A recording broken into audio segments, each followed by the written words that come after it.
Hi guys and welcome back to the channel Deepak Yadav Education. Welcome to the daily Hindu news and editorial analysis of 24th of December 2021. तो guys आज है तारीख 24 दिसंबर 2021 और है Friday. देखेंगे आज का the Hindu complete newspaper. The Hindu complete newspaper को एनालाइज करेंगे, बट लेक्चर में आगे बढ़ने से पहले अगर आप लोगों को ये कंप्लीट न्यूज़पेपर का पीडीएफ चाहिए तो क्या करना है, सबसे पहले डाउनलोड करना है टेलीग्राम और फिर जाकर सर्च बॉक्स में टाइप करना है Deepak Yadav education. As you can see guys आप लोगों को ये वाला चैनल मिल जाएगा, इस पर क्लिक करना और जाकर इस चैनल को ज्वाइन कर लेना। देखो, अगर आप लोगों को इस तरीके से ये चैनल नहीं मिलता है तो नीचे डिस्क्रिप्शन बॉक्स में आप सभी लोगों को टेलीग्राम का लिंक दिया गया है, वो लिंक इसी चैनल का है। जैसे आप उस पर क्लिक करोगे ऑटोमेटिकली ये चैनल ओपन हो जाएगा, इसको जाकर ज्वाइन कर लेना। नाउ ज्वाइन करने से फ़ायदा क्या होगा, यहाँ पर आपको डेली बेसिस पर द हिंदू न्यूज़पेपर मिल जाता है, डेली करंट अफेयर के वीडियो का पीडीएफ मिल जाता है, डेली बहुत सारे डिजिटल नोट्स मिल जाते हैं और ये सारी चीज़ें मिलती हैं बिल्कुल फ्री में। तो जाकर इसको ज़रूर ज्वाइन करना। नाउ बढ़ते हैं आगे, और आगे बढ़ने से पहले हमेशा की तरह हम लोग अपने लेक्चर को एक मैप के क्वेश्चन के साथ स्टार्ट करेंगे।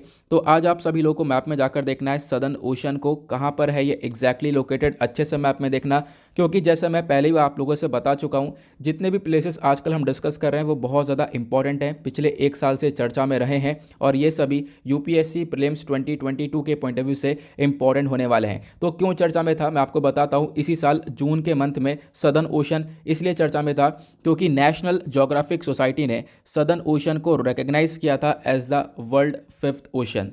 ठीक है, उसी के साथ साथ एक क्वेश्चन सॉल्व करेंगे जो कि यूपीएससी प्रीवियस ईयर 2020 के प्रीलिम्स में पूछा गया था। डेली बेसिस पर हम लोग यहाँ पर एक प्रीवियस ईयर क्वेश्चन को भी सॉल्व करते हैं। क्वेश्चन क्या बोलता है, इंडिया के अंदर जो सेपरेशन ऑफ जुडिशरी है फ्रॉम द एग्जीक्यूटिव, ये आपको कहाँ से मेंशन करती हुई नजर आएगी, मतलब जो जुडिशरी है वो एग्जीक्यूटिव से अलग है, ये हमें क्या चीज़ बताती है हमारे कॉन्स्टिट्यूशन की। तो नीचे ऑप्शन दिए गए हैं, A the preamble of the constitution, option B the directive principle of state policy जिसको हम लोग डीपीएसपी बोलते हैं, option C the seventh schedule, option D the conventional practice. तो इसके बारे में बहुत सारे लोगों को पता होगा सही आंसर, तो नीचे कमेंट सेक्शन में टाइप करना, जिनको नहीं पता है वो सर्च करना, बहुत सारी इंपॉर्टेंट इन्फॉर्मेशन आपको जानने को मिलेगी। बाय द वे, इसका जो करेक्ट आंसर मैंने आप लोग को नीचे प्रोवाइड करवा दिया है, प्लस टेलीग्राम पर ही प्रोवाइड करवा दिया है, वहाँ से भी जाकर चेकआउट कर सकते हो और वीडियो के एंड में मैं इसका आंसर आप लोग को बता ही दूंगा। तो एटलीस्ट सभी लोग यहाँ पर पार्टिसिपेट करने की कोशिश ज़रूर करना। तो चलो शुरुआत करते हैं। यह है आज का सबसे पहला आर्टिकल।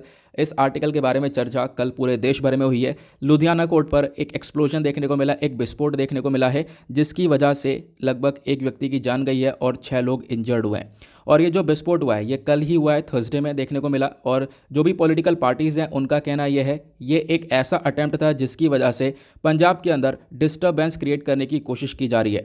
और फिर उसके बाद कुछ यहाँ पर स्टेटमेंट दी गई हैं जिससे पता चलता है कि हाँ बिल्कुल ये जो एक्सप्लोसिव है ये अपने आप में बहुत ज़्यादा खतरनाक एक्सप्लोजन था, जिससे यहाँ पर काफ़ी कुछ डैमेज भी हुआ है और एक बॉडी को रिकवर किया गया है, उसको आइडेंटिफाई करने की तरफ पूरी तरह से कोशिश की गई है। और जितने भी लोग इंजर्ड थे वो अभी डेंजर से, मतलब खतरे से बाहर निकल चुके हैं, जो कि काफ़ी अच्छी बात है। साथ ही साथ यहाँ पर जो पुलिस है वो अपने काम पे लग चुकी है। जो एनएसजी टीम है वो यहाँ पर दिल्ली से पहुँच रही है पंजाब के अंदर, ताकि इसके ऊपर सर्चिंग की जा सके कि हाँ आखिरकार इस एक्सप्लोजन के पीछे, इस विस्फोट के पीछे कौन है, किसका हाथ है। ओके, तो यहाँ पर ये छोटा सा आर्टिकल है, इसमें ज़्यादा कुछ भी नहीं है ऐसा हमारे एग्जाम के पॉइंट ऑफ व्यू से, बट एक आर्टिकल है जिसके बारे में आपको पता होना चाहिए। उसके बाद जो अगला आर्टिकल है वो बहुत ज़्यादा इंपॉर्टेंट होने वाला है, खासकर हमारे एग्जाम के पर्सपेक्टिव से, जीएस पेपर 2 पॉलिटी के पॉइंट ऑफ व्यू से। अभी क्या हुआ है, जम्मू एंड कश्मीर के अंदर डीलिमिटेशन को लेकर काफ़ी सारी चर्चा हुई है।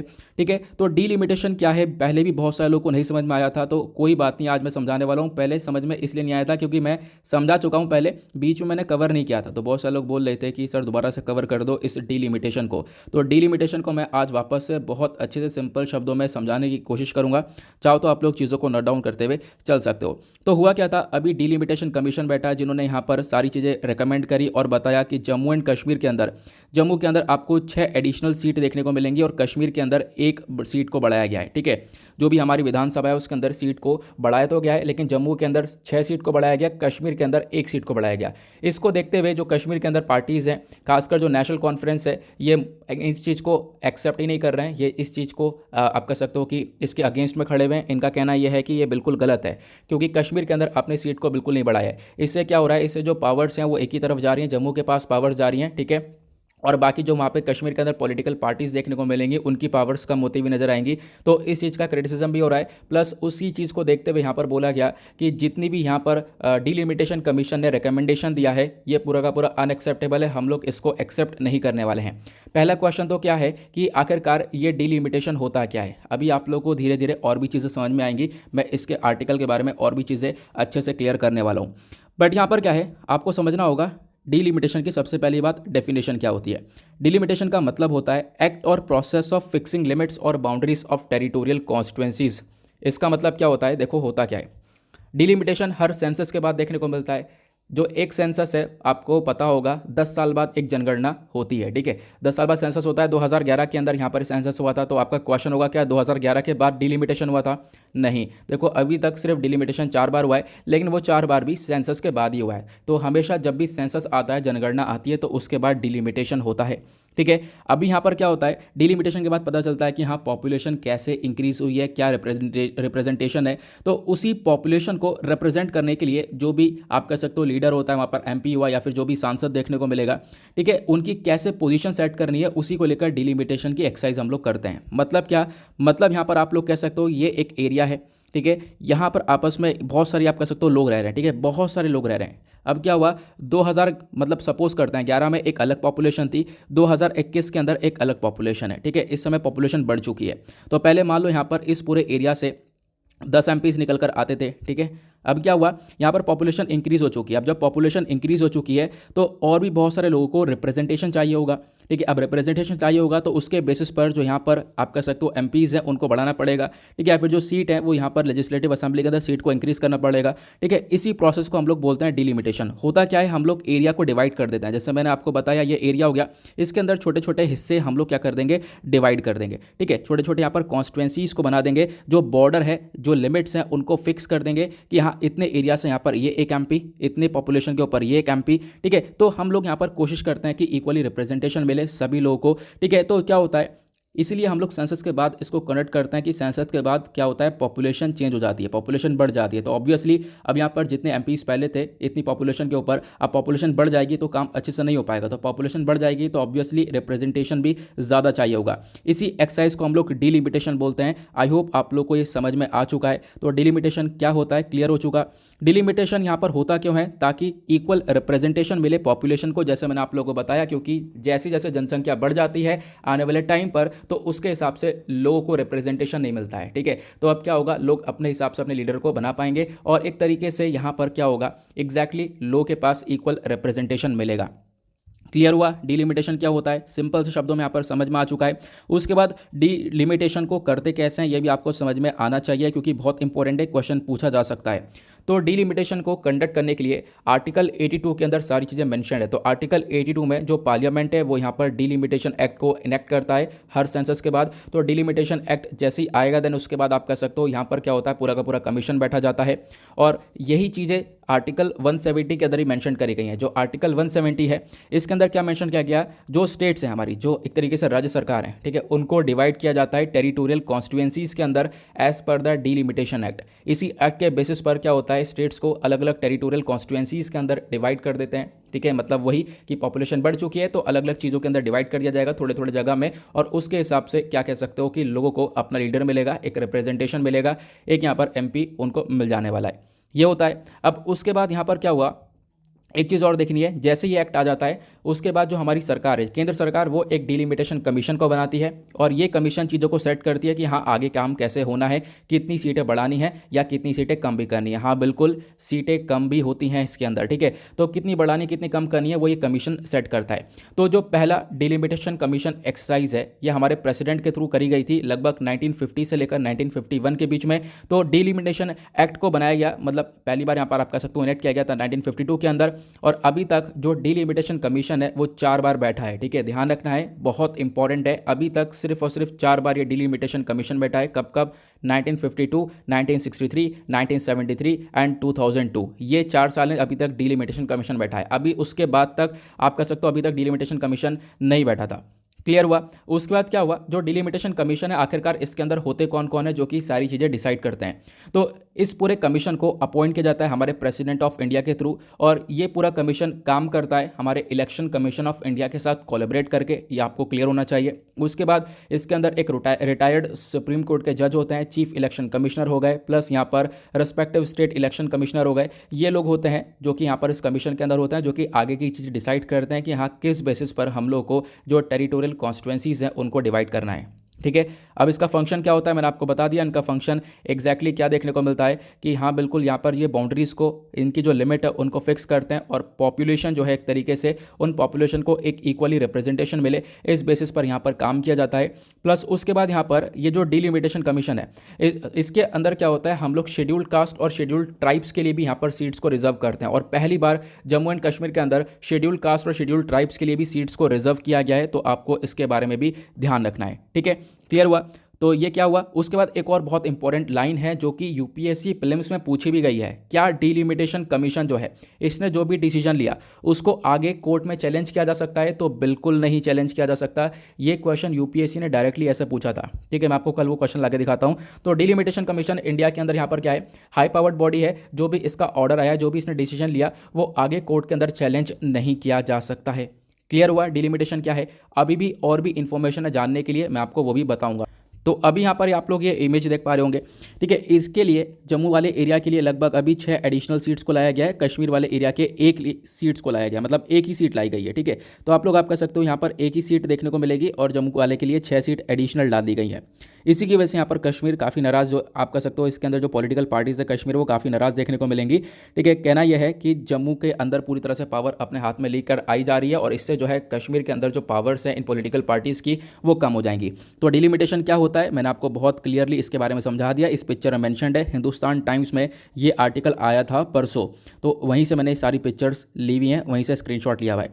डिलिमिटेशन कैसे होता है मैंने आपको बता दिया, एक कमीशन बैठता है, और आर्टिकल 82 के अंदर ये सारी चीज़ें मैंशनड है, ये भी मैंने आप लोगों को बता दिया है। ठीक है, उसके बाद क्या हुआ, यहाँ पर जो डिलिमिटेशन है जम्मू एंड कश्मीर के अंदर आपको देखने को मिलेगा, और यहाँ पर पहली बार ऐसा हुआ है कि अभी 9 सीट्स को शेड्यूल्ड ट्राइब्स के लिए भी रिजर्व किया गया है। ठीक है, पहली बार शेड्यूल्ड ट्राइब्स के लिए रिजर्व किया गया है। मैंने जैसे बताया इस कमीशन के अंदर शेड्यूल्ड ट्राइब्स के लिए भी सीट्स को रिजर्व किया जाता है, और शेड्यूल्ड ट्राइब्स और शेड्यूल्ड कास्ट के लिए भी आप कह सकते हो यहाँ पर सीट को रिजर्व किया गया है पहली बार, तो अपने आप में एक इंपॉर्टेंट बात है।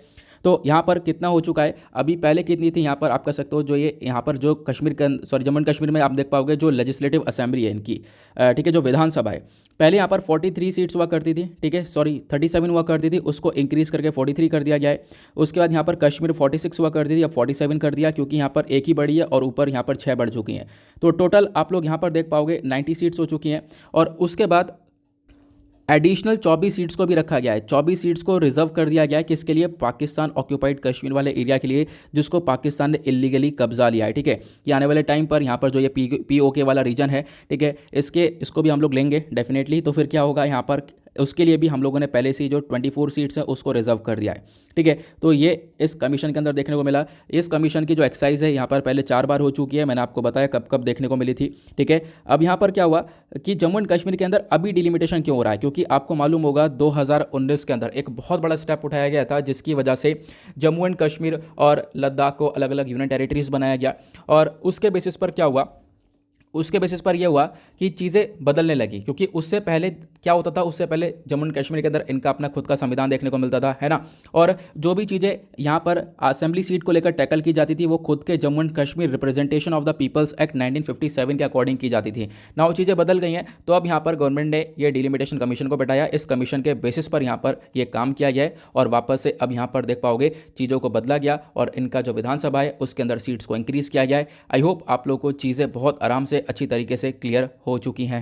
ठीक है, क्लियर हो गया। अब तो पहले यहाँ पर 107 सीट्स हुआ करती थी, अब टोटल 114 सीट्स देखने को मिलेंगी डिलिमिटेशन के बाद। ठीक है, तो डिलिमिटेशन के बाद लगभग 114 सीट्स हो चुके हैं, जिसके अंदर यहाँ पर बाकी सारी सीट्स हो गई, और 24 सीट्स वो भी हैं जो कि पाकिस्तान ऑक्यूपाइड कश्मीर के लिए रिजर्व कर रखी हैं। ओके, क्लियर हुआ, आगे बढ़ते हैं ना। उसके बाद एक छोटा सा आर्टिकल दे रखा है यहाँ पर, हरिद्वार के अंदर एक हेट स्पीच देखने को मिली है और जिसने भी ये हेट स्पीच करी थी उसके अगेंस्ट में एफआईआर वगैरह सब कुछ दर्ज हो चुकी है। तो एक वीडियो काफ़ी ज़्यादा वायरल भी हुआ था।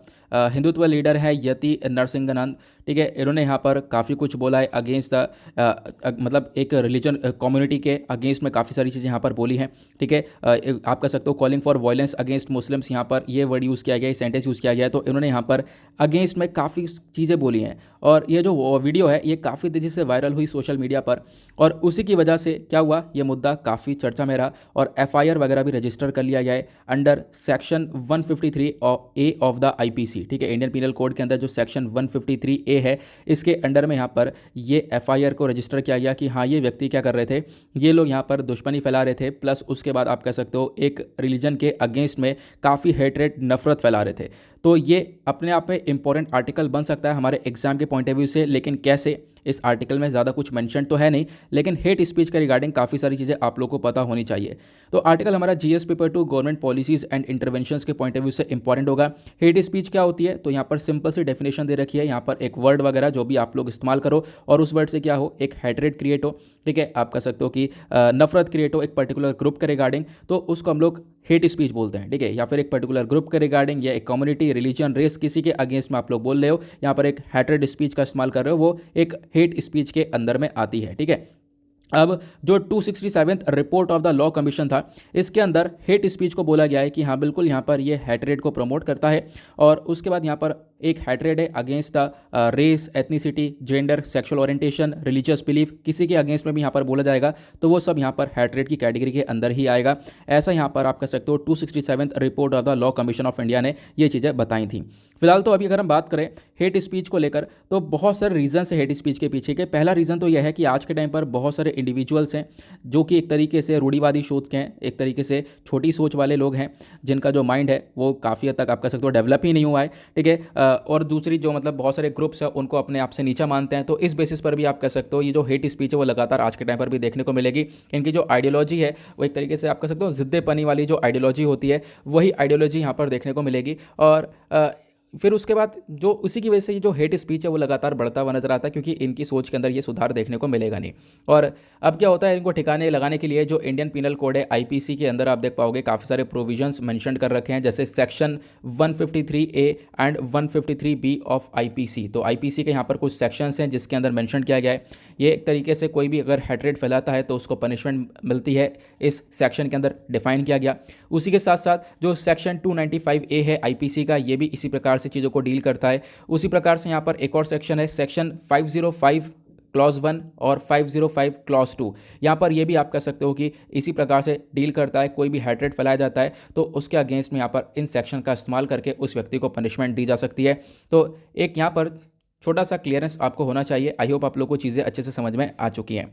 उसके बाद आता है अगला आर्टिकल। नेक्स्ट आर्टिकल पे चर्चा की गई है rush to get Rajpath ready for Republic Day. तो अभी जो राजपथ है उसको जल्दी जल्दी तैयार किया जा रहा है रिपब्लिक डे के लिए, क्योंकि होगा क्या, रिपब्लिक डे पर एक परेड होने वाली है, ठीक है। अब जब परेड होगी तो उसके लिए हमारा जो पूरा का पूरा ये परेड वाला एरिया है जिस पर राजपथ पे आपको मालूम है हर साल परेड होती है, तो वो परेड हो सके, क्योंकि ये जो पूरा का पूरा राजपथ वाला एरिया है इसके ऊपर ही कंस्ट्रक्शन चल रहा है। क्यों? क्योंकि ये सब सेंट्रल विस्टा प्रोजेक्ट के अंदर आता है। आपको मालूम होगा सेंट्रल विस्टा डेवलपमेंट प्रोजेक्ट के ऊपर हम लोग काम कर रहे हैं और मैं आपको उस प्रोजेक्ट के बारे में 2-4 इन्फॉर्मेशन दे देता हूं। ये वाली पिक्चर मैंने काफ़ी लंबे समय से संभाल के रख रखी है और काफ़ी बार आप लोगों के साथ शेयर भी कर रखी है। आप लोगों को मालूम होगा जब भी हमें सेंट्रल विस्टा प्रोजेक्ट समझना होता है हम इसको अच्छे से समझते हैं। तो यहाँ पर क्या है कि आप लोग ये देख पाओगे, इधर जब भी आप दिल्ली जाओगे इंडिया गेट घूमने जाना, इंडिया गेट से सामने खड़े होकर देखोगे तो यहाँ पर आपको पहले तो इंडिया गेट नज़र आएगा, ठीक है। इंडिया गेट से बिल्कुल सामने नज़र आएगा आप लोग को यहाँ पर राष्ट्रपति भवन, ठीक है। अब इसके बीच का जो रास्ता है, बीच में एक और छोटा सा रास्ता पड़ता है जिसको हम लोग राजपथ के नाम से जानते हैं, ठीक है। ये राजपथ वाला एरिया, यहीं पर हर साल परेड होती है ना। आप लोग देखते होंगे हर साल यहाँ पर परेड देखने को मिलती है। प्लस इसी राजपथ एरिया के आसपास बहुत सारे डेवलपमेंट के ऊपर काम किया जा रहा है जिसको हम लोग सेंट्रल विस्टा प्रोजेक्ट के अंदर काउंट कर रहे हैं। जैसे कि आपको मालूम होगा हमारी एक नई पार्लियामेंट की बिल्डिंग बन रही है, जैसे आपको यहाँ पर दिख रहा होगा एक हमारी गोल वाली पार्लियामेंट की बिल्डिंग है, उसके बराबर में ही ट्रायंगुलर वाली एक नई पार्लियामेंट की बिल्डिंग बन रही है इसी प्रोजेक्ट के अंदर में। प्लस कॉमन सेंट्रल सेक्रेटेरिएट बन रहे हैं, प्लस नए रेजिडेंस बन रहे हैं हमारे प्राइम मिनिस्टर के लिए, वाइस प्रेसिडेंट के लिए, नई बिल्डिंग बन रही है हमारे प्राइम मिनिस्टर ऑफिस के लिए। तो ये अलग अलग चीज़ों को डेवलप किया जा रहा है, यहाँ पर आप लोग देख पाओगे। ये सब सेंट्रल विस्टा प्रोजेक्ट के अंदर है, तो इसके बारे में आपको ध्यान रखना है। और इसी के अंदर में आपको राजपथ वाला एरिया ये नज़र आ रहा होगा, ठीक है। यहाँ पर जो रोड वगैरह है इसका कंस्ट्रक्शन भी चल रहा है और काफ़ी बेहतरीन तरीके से इसके ऊपर काम हो रहा है। तो कोशिश ये की जा रही है कि रिपब्लिक डे तक 26 जनवरी तक हम लोग पूरी तरह से इसको कंप्लीट कर पाएँ ताकि इस रोड पर एक परेड हो सके। ये यहाँ पर मुद्दा था। आई होप आप लोगों को क्लियर हुआ। प्लस जब भी हम लोग यहाँ पर सेंट्रल विस्टा प्रोजेक्ट के बारे में बात करते हैं तब भी मैं आपको कुछ और एक्स्ट्रा इन्फॉर्मेशन बताता हूँ जो कि बहुत इंपॉर्टेंट है। जैसे कि यहाँ पर प्रोजेक्ट के अंदर क्या क्या है मैंने आपको बता दिया, क्या क्या डेवलप हो रहा है ये तो मैंने आपको सब चीज़ बता दी थी। लेकिन सेंट्रल विस्टा अगर हम लोग बात करें तो आज के टाइम पर जो सेंट्रल विस्टा न्यू दिल्ली के अंदर है, यहाँ पर क्या क्या है मैंने आपको बताया। Parliament House, North South Block Gate, India Gate, ये सब कुछ आपको देखने को मिलेगा। यहीं पर डेवलपमेंट चल रहा है। लेकिन अगर हम इसका इतिहास देखें तो दिसंबर 1911 की बात है। जो किंग जॉर्ज V थे, इन्होंने एक अनाउंसमेंट किया था दिल्ली दरबार के अंदर ताकि जो कैपिटल है इंडिया की, और कैपिटल इंडिया की आप कह सकते हो कलकत्ता हुआ करती थी पहले, तो कलकत्ता से शिफ्ट किया गया दिल्ली के अंदर। और जो दिल्ली दरबार है फिर उसके बाद यहाँ पर इसको होस्ट किया गया। और आप कह सकते हो कि आज के टाइम पर मतलब कि जो भी आपको जैसे पार्लियामेंट देखने को मिल रहा होगा और भी बहुत सारे प्रोजेक्ट्स देखने को मिलेंगे, उसको उस समय किस किस ने कंस्ट्रक्ट किया था इसके बारे में याद रखना। पहले बहुत सारे एग्जाम्स में इसके ऊपर क्वेश्चन बने हुए हैं। मैंने आपको रिसेंटली एसएससी का क्वेश्चन दिखाया भी था कि हाँ क्या क्वेश्चन पूछा गया था। तो आज के टाइम पर नई सिटी को मतलब पहले आप कह सकते हो टास्क रखा गया था एक नई सिटी को बनाया जाएगा, और ये सारे जो टास्क हैं ये दिए गए अलग अलग व्यक्तियों को, जिसमें से एक इंपॉर्टेंट पर्सन है जिनका नाम है एडविन लुटेन, ठीक है। यहाँ पर एडविन लुटेन हो गए, हर्बर्ट बेकर हो गए, एक प्रोमिनेंट आर्किटेक्ट थे साउथ अफ्रीका के। इन्होंने काफ़ी सारी चीज़ों को डेवलप किया है। हर्बर्ट बेकर आज के टाइम पर एक आर्किटेक्ट थे खासकर। तो हर्बर्ट बेकर आर्किटेक्ट थे और कहाँ से, साउथ अफ्रीका से थे। और पार्लियामेंट हाउस जो बिल्डिंग है आज के टाइम का, जो गोल वाला पार्लियामेंट आपको देखने को मिलेगा, उस पार्लियामेंट को किसने डिज़ाइन किया था? दोनों ने मिलकर, लुटेन और बेकर ने मिलकर डिज़ाइन किया था। और जो राष्ट्रपति भवन है इसको किसने डिज़ाइन किया था? तो इसको डिज़ाइन किया था एडविन लुटेन ने। उसके बाद जो सेक्रेटेरिएट आपको देखने को मिलेंगे नॉर्थ साउथ ब्लॉक के, इसको डिज़ाइन किया था हर्बर्ट बेकर ने। तो इसके बारे में आपको ध्यान रखना है क्योंकि इस आर्टिकल में भी यहाँ पर मेंशन किया हुआ है। यहाँ पर आप लोग देख पाओगे ऊपर ये चीज़ें मेंशन करी गई हैं। इस वजह से मैंने आपको यहाँ पर अलग से ये और एक्स्ट्रा और इंपॉर्टेंट इन्फॉर्मेशन प्रोवाइड करवा दी है। साथ ही साथ डिस्कस करेंगे अगले आर्टिकल को। एक और बहुत ज़्यादा इंपॉर्टेंट आर्टिकल है खासकर जीएस पेपर 3 एनवायरमेंट के पॉइंट ऑफ व्यू से।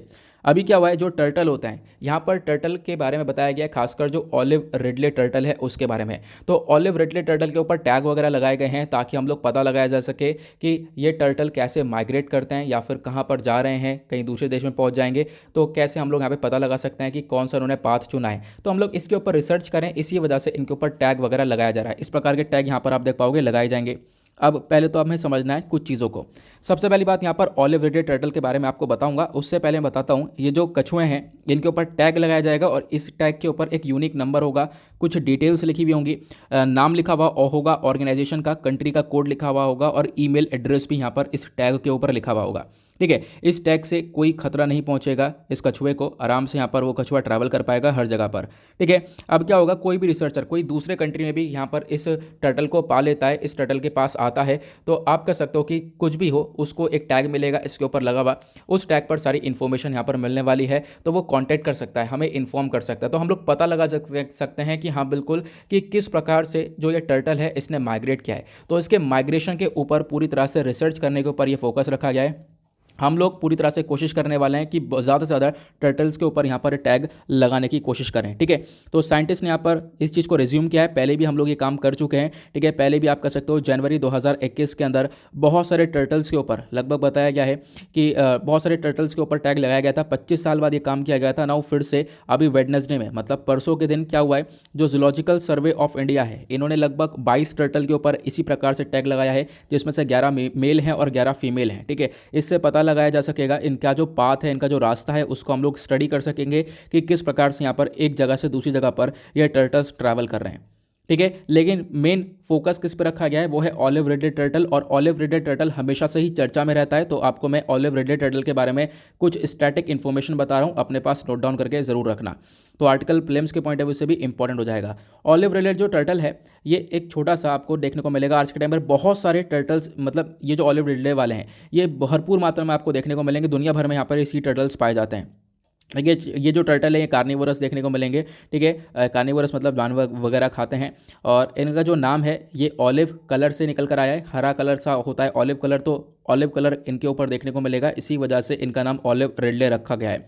IUCN रेड लिस्ट के अंदर वल्नरेबल कैटेगरी के अंदर हैं। देखो एक तरफ बताया जा रहा है इनकी पॉपुलेशन काफ़ी है दुनिया भर में, लेकिन फिर भी अगर हम देखें तो पॉपुलेशन ज़्यादा कुछ खास देखने को मिलेगी नहीं, वल्नरेबल कैटेगरी के अंदर है। ठीक है, एक प्रोटेक्शन की तो डेफिनेटली तब भी ज़रूरत इनको नज़र आएगी। ठीक है, अब बात करते हैं इसके आगे की हैबिटेट की। तो आज के टाइम पर सबसे ज़्यादा ये जो Pacific, Atlantic ocean, Indian ocean है, यहाँ पर सबसे ज़्यादा देखने को मिलेंगे।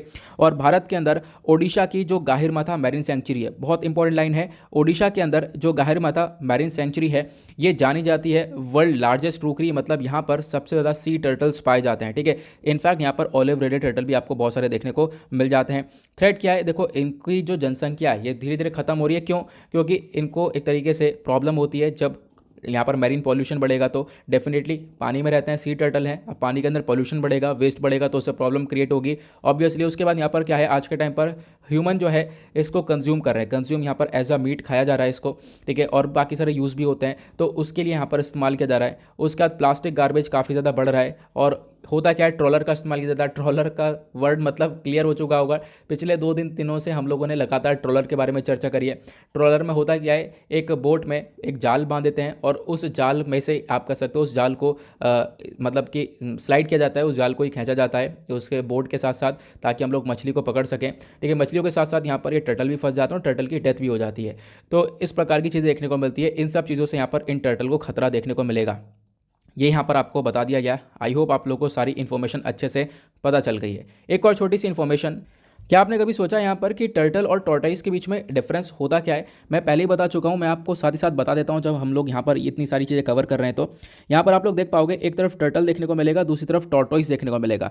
टर्टल के अंदर आप देख पाओगे फ्लैट होता है, इनका जो शेल होता है ऊपर का बिल्कुल फ्लैट देखने को मिलेगा। लेकिन टॉर्टोइस में इनका जो शेल होता है वो ऊपर का वो डोम शेप में देखने को मिलेगा, ऐसे गुंबद की तरह यहाँ पर देखने को मिलेगा। ठीक है, जो टर्टल होता है वो हमेशा सी में देखने को मिलेगा। अभी हम लोग ऑलिव रेडेड टर्टल की बात करें, टर्टल की बात करें तो टर्टल में सी में देखने को मिलता है, समुद्र में देखने को मिलता है। लेकिन टॉर्टोइस आपको ज़्यादातर ज़मीन पर देखने को मिलेगा। ठीक है, और जो टॉर्टोइस होता है ये वेजी लवर होता है, यहाँ पर वेजीज मतलब सब्जियां वगैरह खाना पसंद करेंगे। लेकिन यहाँ पर जो टर्टल होता है ये प्लांट्स भी खाता है और एनिमल्स भी खाता है, जैसा कार्निवोरस भी होता है, मैंने आपको बताया। ठीक है, तो ये थोड़ा सा डिफरेंस होता है, तो इसके बारे में आप लोग ध्यान रख सकते हो। ऑब्वियसली यहाँ पर हेल्प करेगा ही करेगा। आगे बढ़ते ना, यहाँ पर एक छोटा सा आर्टिकल आपको देखने को मिलेगा। इंडिया ने मांग करी है यहाँ पर कि जो म्यांमार के अंदर डेमोक्रेसी है वो वापस आनी चाहिए। ऐसा हुआ क्या है, तो जो इंडिया के फॉरेन सेक्रेटरी हैं हर्षवर्धन श्रृंगला साहब, ये कहाँ पे गए, ये म्यांमार के अंदर गए। और म्यांमार में क्या सिचुएशन है आप लोगों को मालूम है, म्यांमार के अंदर पूरी तरह से जो डेमोक्रेसी है वो आज के टाइम पर खत्म हो चुकी है, मिलिट्री का रोल आ चुका है। अभी यहाँ पर जो हमारे फॉरेन सेक्रेटरी हैं ये गए और इन्होंने काफ़ी सारी मीटिंग करी, म्यांमार जनता लीडर से मिलकर भी आई है। ठीक है, 22 दिसंबर से 23 दिसंबर तक का ये विजिट रहा। वैक्सीन दी गई म्यांमार को ताकि म्यांमार अपनी प्रॉब्लम से लड़ पाए। ये सारी चीज़ें तो हुई हैं, लेकिन साथ ही साथ यहाँ पर इंडिया ने बोला कि हम लोग मेडिएट कर सकते हैं, हम लोग यहाँ पर एक तरीके से आप कह सकते हो मतलब इनका जो मैटर है उसको सुलझा सकते हैं। और ज़रूरत भी है कि म्यांमार के अंदर जो डेमोक्रेसी है वो वापस से आए, डेमोक्रेसी काफ़ी ज़्यादा इंपॉर्टेंट है वहाँ पर। और इसी वजह से आज के टाइम पर प्रॉब्लम्स वगैरह आपको काफ़ी ज़्यादा देखने को मिलेंगी म्यांमार के अंदर। हुआ क्या है, मैं आप लोगों को एक छोटी सी इन्फॉर्मेशन देने की कोशिश करता हूँ। ठीक है, यहाँ पर एक पिक्चर मैंने आप लोगों के साथ पहले भी शेयर कर रखी है। जैसा आप लोग देख पाओगे कि देखो म्यांमार के अंदर हुआ क्या था, पहले बहुत लंबे समय पहले से भी यहाँ पर एक जो मिलिट्री को होता है, मतलब जो मिलिट्री का रूल है वो देखने को मिलता है। मिलिट्री ने काफ़ी लंबे समय से पहले भी यहाँ पर रूल किया हुआ है। बीच में क्या होता है, डेमोक्रेसी आती है, पॉलिटिकल पार्टीज बनती हैं, national league for democracy political party बनकर आती है, जिसकी लीडर यहाँ पर ये आपको देख पाएंगी आंग सान सू की होती हैं। ठीक है, अब क्या होता है, ये लीडर बनकर आती है, पॉलिटिकल पार्टीज आगे अच्छे से काम करती हैं और फिर उसके बाद डेमोक्रेसी थोड़े टाइम के लिए आती है। लेकिन इसी साल 2021 के अंदर जो कि ख़त्म होने वाला है, 1 फरवरी को काफ़ी बड़ा इंसिडेंट होता है। 1 फरवरी में सुबह सुबह जो मिलिट्री होती है वो डिटेन कर लेती है, मतलब कस्टडी में ले लेती है एनएलडी की लीडर आंग सान सू की को, जिनका पिक्चर मैंने अभी आप लोगों को दिखाया था, उनको कस्टडी में ले लिया जाता है। और उसके बाद मिलिट्री डिक्लेयर कर देती है स्टेट ऑफ इमरजेंसी 1 साल के लिए, और सारी पावर्स जो मिलिट्री के सीनियर जनरल हैं मिन उंग लैंग, ठीक है, इनके पास आ जाती हैं। जो यहाँ पर ये वाला पिक्चर आपको दिख रहा होगा, तो आज के टाइम पर म्यांमार के अंदर जो सारी पावर्स हैं वो इनके पास आपको देखने को मिलेंगी। जो डेमोक्रेसी वगैरह है यहाँ पर वो पूरी तरह से खत्म हो चुकी है। तो इसी को रिटर्न करने के बारे में चर्चा की गई है हमारे फॉरेन सेक्रेटरी के थ्रू। साथ ही साथ इन्होंने यहाँ पर कोशिश की आंग सान सू की से मिल लेते, लेकिन यहाँ पर ऐसा अलाउ किसी ने किया नहीं, तो कोई भी मीटिंग आंग सान सू की से हुई नहीं है। ये आप लोग को ध्यान रखना है। उसके बाद ज़्यादा कुछ है नहीं, मैंने आपको जितनी भी इन्फॉर्मेशन थी वो यहाँ पे प्रोवाइड करवा दी है और अच्छे से बता दिया है कि क्या क्या एग्जैक्टली हुआ है। अगर आर्टिकल को एक एक लाइन करके पढ़ते रहोगे तो यहाँ पर काफ़ी टाइम वेस्ट भी हो जाएगा और ज़्यादा कुछ खास चीज़ें नहीं है। एग्जैक्टली जो मुद्दा था वो आप लोगों ने सीख लिया है। अब बाकी सारी फालतू बात भी है जो कि आपसे कहीं नहीं पूछी जाएंगी। लेकिन मिलिट्री को क्या होता है आप लोगों को क्लियर हो चुका है। मिलिट्री को म्यांमार के अंदर देखने को मिलेगा, डेमोक्रेसी खत्म हुई है। आज के टाइम पर लोग मांग कर रहे हैं, म्यांमार के अंदर सिचुएशन क्या है ये आप लोग को समझ में आ जानी चाहिए, जो कि आ चुकी है। आगे एक छोटा सा आर्टिकल देखने को मिलेगा यहाँ पर, इंडिया ऑस्ट्रेलिया की जो ट्रेड डील है वो यहाँ पर और तेज़ी से बढ़ जाए, इसके ऊपर यहाँ पर काम किया गया है। जो मिनिस्ट्री ऑफ कॉमर्स हैं एंड इंडस्ट्री हैं पीयूष गोयल साहब, इन्होंने वेडनेसडे में एक वर्चुअल मीटिंग रखी है, मतलब वीडियो कॉन्फ्रेंस के माध्यम से बातचीत करी है ऑस्ट्रेलियन काउंटर पार्ट से। और बातचीत करने के साथ साथ यहाँ पर इन्होंने नेगोशिएशन किया है कि बिल्कुल ट्रेड होना चाहिए, आगे भी हम लोग व्यापार करने वाले हैं मजबूत तरीके से। दोनों साइड ने यहाँ पर सितंबर के महीने में भी एक प्रॉमिस किया था कि हम लोग अर्ली हार्वेस्ट अनाउंसमेंट करने वाले हैं। और अर्ली हार्वेस्ट अनाउंसमेंट यहाँ पर क्या भी किया था कि हम लोग अर्ली हार्वेस्ट ट्रेड डील करेंगे। अर्ली हार्वेस्ट ट्रेड डील होती क्या है मैं भी आप लोगों को समझाऊंगा, ठीक है। तो दिसंबर तक इसको यहाँ पर अचीव किया जाएगा, इसके ऊपर फोकस रखा गया है। तो अभी भी हम लोग काम कर रहे हैं, बिल्कुल प्रोग्रेसिंग की तरफ बढ़े हुए हैं और हमारा पूरी तरह से मकसद है कि हम लोग ऑस्ट्रेलिया के साथ जो व्यापार है उसको मजबूत कर सकें, इससे दोनों को ही हेल्प मिलेगी। तो और साथ ही साथ यहाँ पर जो जॉइंट स्टेटमेंट है यहाँ पर आप कह सकते हो इसको इशू किया गया बिल्कुल लास्ट में, जो 2+2 मीटिंग हुई थी और बोला गया था जो अर्ली हार्वेस्ट अनाउंसमेंट है रिगार्डिंग इंटरम ट्रेड डील, इसको हम लोग दिसंबर तक बना देंगे। तो इसके ऊपर आज के टाइम पर फोकस रखा जा रहा है। अब अर्ली हार्वेस्ट ट्रेड डील होती क्या है मैं आप लोग को छोटी सी इन्फॉर्मेशन प्रोवाइड करवाता हूँ, उसी के साथ कुछ और टर्म्स भी सिखाने वाला हूँ, ठीक है। देखो एक फ्री ट्रेड एग्रीमेंट होता है, आपको मालूम होगा फ्री ट्रेड एग्रीमेंट का मकसद क्या होता है कि एक कंट्री, मान लो यहाँ पर इंडिया ऑस्ट्रेलिया के बारे में चर्चा हो रही है तो इन्हीं दोनों का एग्जाम्पल लेते हैं। इंडिया ऑस्ट्रेलिया के बीच में व्यापार हो रहा है, ठीक है। अब है क्या, ऑस्ट्रेलिया ने हमें कोई प्रोडक्ट भेजा है तो हम लोग उसके ऊपर काफ़ी सारे टैरिफ्स वगैरह एक्स्ट्रा चार्जेस वगैरह लगा रहे हैं, ठीक है। तो वो चार्जेस को नहीं लगाया जाएगा तो उसको कहते हैं हम लोग फ्री ट्रेड एग्रीमेंट की, जो एक्स्ट्रा चार्जेस या टैरिफ्स वगैरह लगाए जा रहे हैं उनको हटा दिया जाए, फिर वो फ्री ट्रेड एग्रीमेंट के अंदर आ जाता है, ठीक है। तो फ्री ट्रेड एग्रीमेंट यहाँ पर एक पैक्ट होता है दो नेशंस के बीच में, जहाँ पर आप कह सकते हो जो बैरियर्स होते हैं, जो भी रिस्ट्रिक्शंस होते हैं इंपोर्ट एक्सपोर्ट के ऊपर, उन रिस्ट्रिक्शंस को रिड्यूस किया जाता है, कम किया जाता है। तो यहाँ पर ये एक तरीके से फ्री ट्रेड कैटेगरी के अंदर आ जाता है। अब इसके अंदर क्या क्या हो सकता है, गवर्नमेंट के टैरिफ हो सकते हैं, quota, subsidies, prohibition to inhibit their exchange, ये सारी चीज़ें हो सकती है। इनको जैसे आप कम करोगे, जब भी एक्सपोर्ट इंपोर्ट होगा दो कंट्रीज़ के बीच में ये लागू होगा, इनमें से आप चीज़ों को कम करोगे तो ये हमारा फ्री ट्रेड एग्रीमेंट के अंदर आएगा कि आपको कोई एक्स्ट्रा चार्जेस पे नहीं करने पड़ेंगे।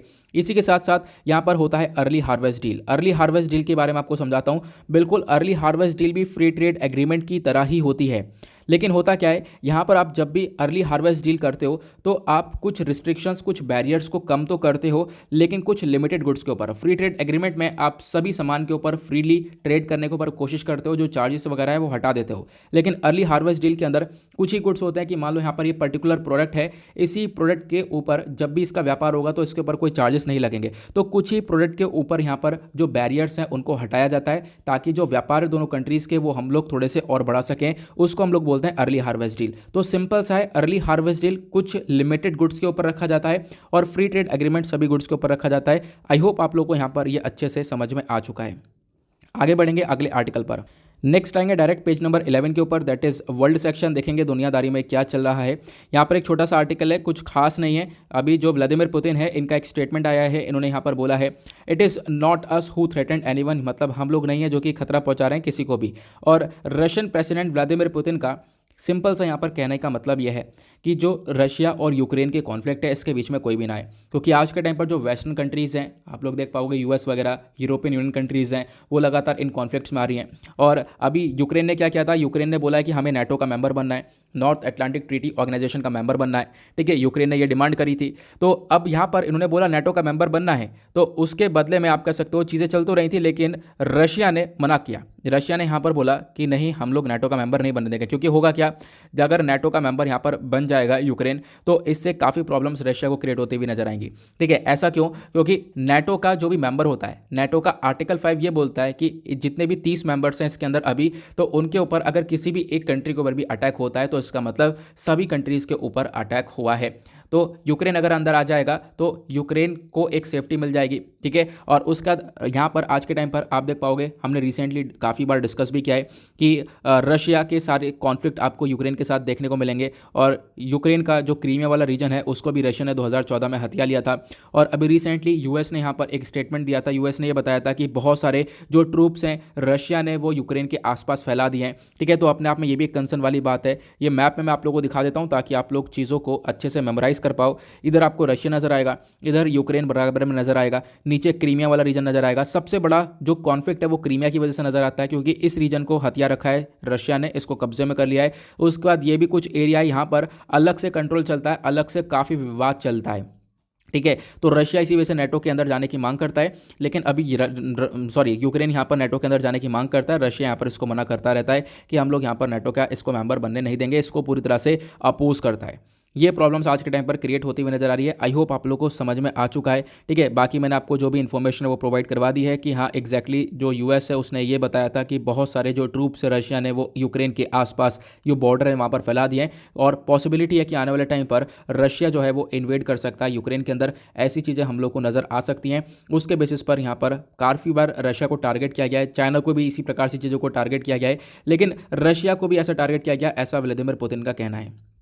आगे बढ़ते हैं अगले आर्टिकल पर। पेज नंबर 12 पर आएंगे, दैट इज बिजनेस सेक्शन। देखेंगे इकोनॉमी के पॉइंट ऑफ व्यू से इंपॉर्टेंट आर्टिकल को। एक आर्टिकल यहाँ पर चर्चा करता है जो इंडिया के जो शेयर प्राइसेस हैं वो काफ़ी तेज़ी से बढ़े हैं। कल हमने देखा लगातार तीसरे दिन के अंदर हमने देखा शेयर लगातार बढ़ते हुए नजर आए।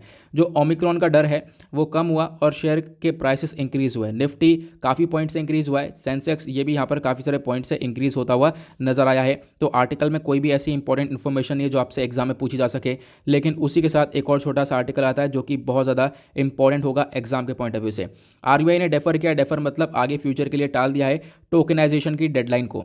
तो जो टोकनाइजेशन है आरबीआई इसको जनवरी 1 2022 से लागू करने वाला था, लेकिन अभी जनवरी आने ही वाली है, तो अभी इसको डेफर कर दिया गया है, आगे फ्यूचर के लिए यहाँ पर टाल दिया गया है 6 महीने बाद। लगभग आप कह सकते हो जून से यहाँ पर टोकनाइजेशन को लागू किया जाएगा। आखिरकार है क्या ये टोकनाइजेशन, मैं आपको समझाने की कोशिश करता हूँ सिंपल से शब्दों में। तो आर्टिकल यहाँ पर हमारा इंपॉर्टेंट होगा इकोनॉमी के पॉइंट ऑफ व्यू से। न्यूज़ में क्यों था, अभी रिसेंटली जो रिजर्व बैंक ऑफ इंडिया है इन्होंने कुछ नई डायरेक्शंस दी हैं किस चीज़ को लेकर। जो आपका कार्ड होता है, डेबिट क्रेडिट कार्ड होता है जहाँ से आप लोग शॉपिंग वगैरह करते हो, ठीक है, जो इसका डेटा होता है वो स्टोर कर लिया जाता है कंपनीज़ के अंदर। फॉर एग्जाम्पल अमेजन पर आपने यहाँ पर कोई सामान मंगाया, ठीक है, आप पैसा कटा रहे हो अपने कार्ड से, तो क्या करते हो कार्ड की डिटेलिंग वहाँ पे भरते हो, सारी डिटेलिंग भरते हो, लास्ट में आप सीवीवी नंबर डालते हो, ठीक है, जो वहाँ पर 3 या 4 नंबर होता है लास्ट में कार्ड के पीछे वाला, वो सीवी नंबर डालते हो। और वो सीवीवी नंबर डालने के बाद क्या होता है, आपका जो प्रोडक्ट है वो एक तरीके से कंफर्म हो जाता है और आपका प्रोडक्ट घर पर आता है ना। ये सारी चीज़ें होती हैं। तो आपकी डिटेल पहले से ही भरी हुई है, आपने पहले एक बार सारी डिटेल भर रखी है, तो वो सारी डिटेल जो कंपनीज हैं एंटिटीज़ हैं उन्होंने सेव कर रखी है, चाहे वो अमेजन हो चाहे वो फ्लिपकार्ट हो।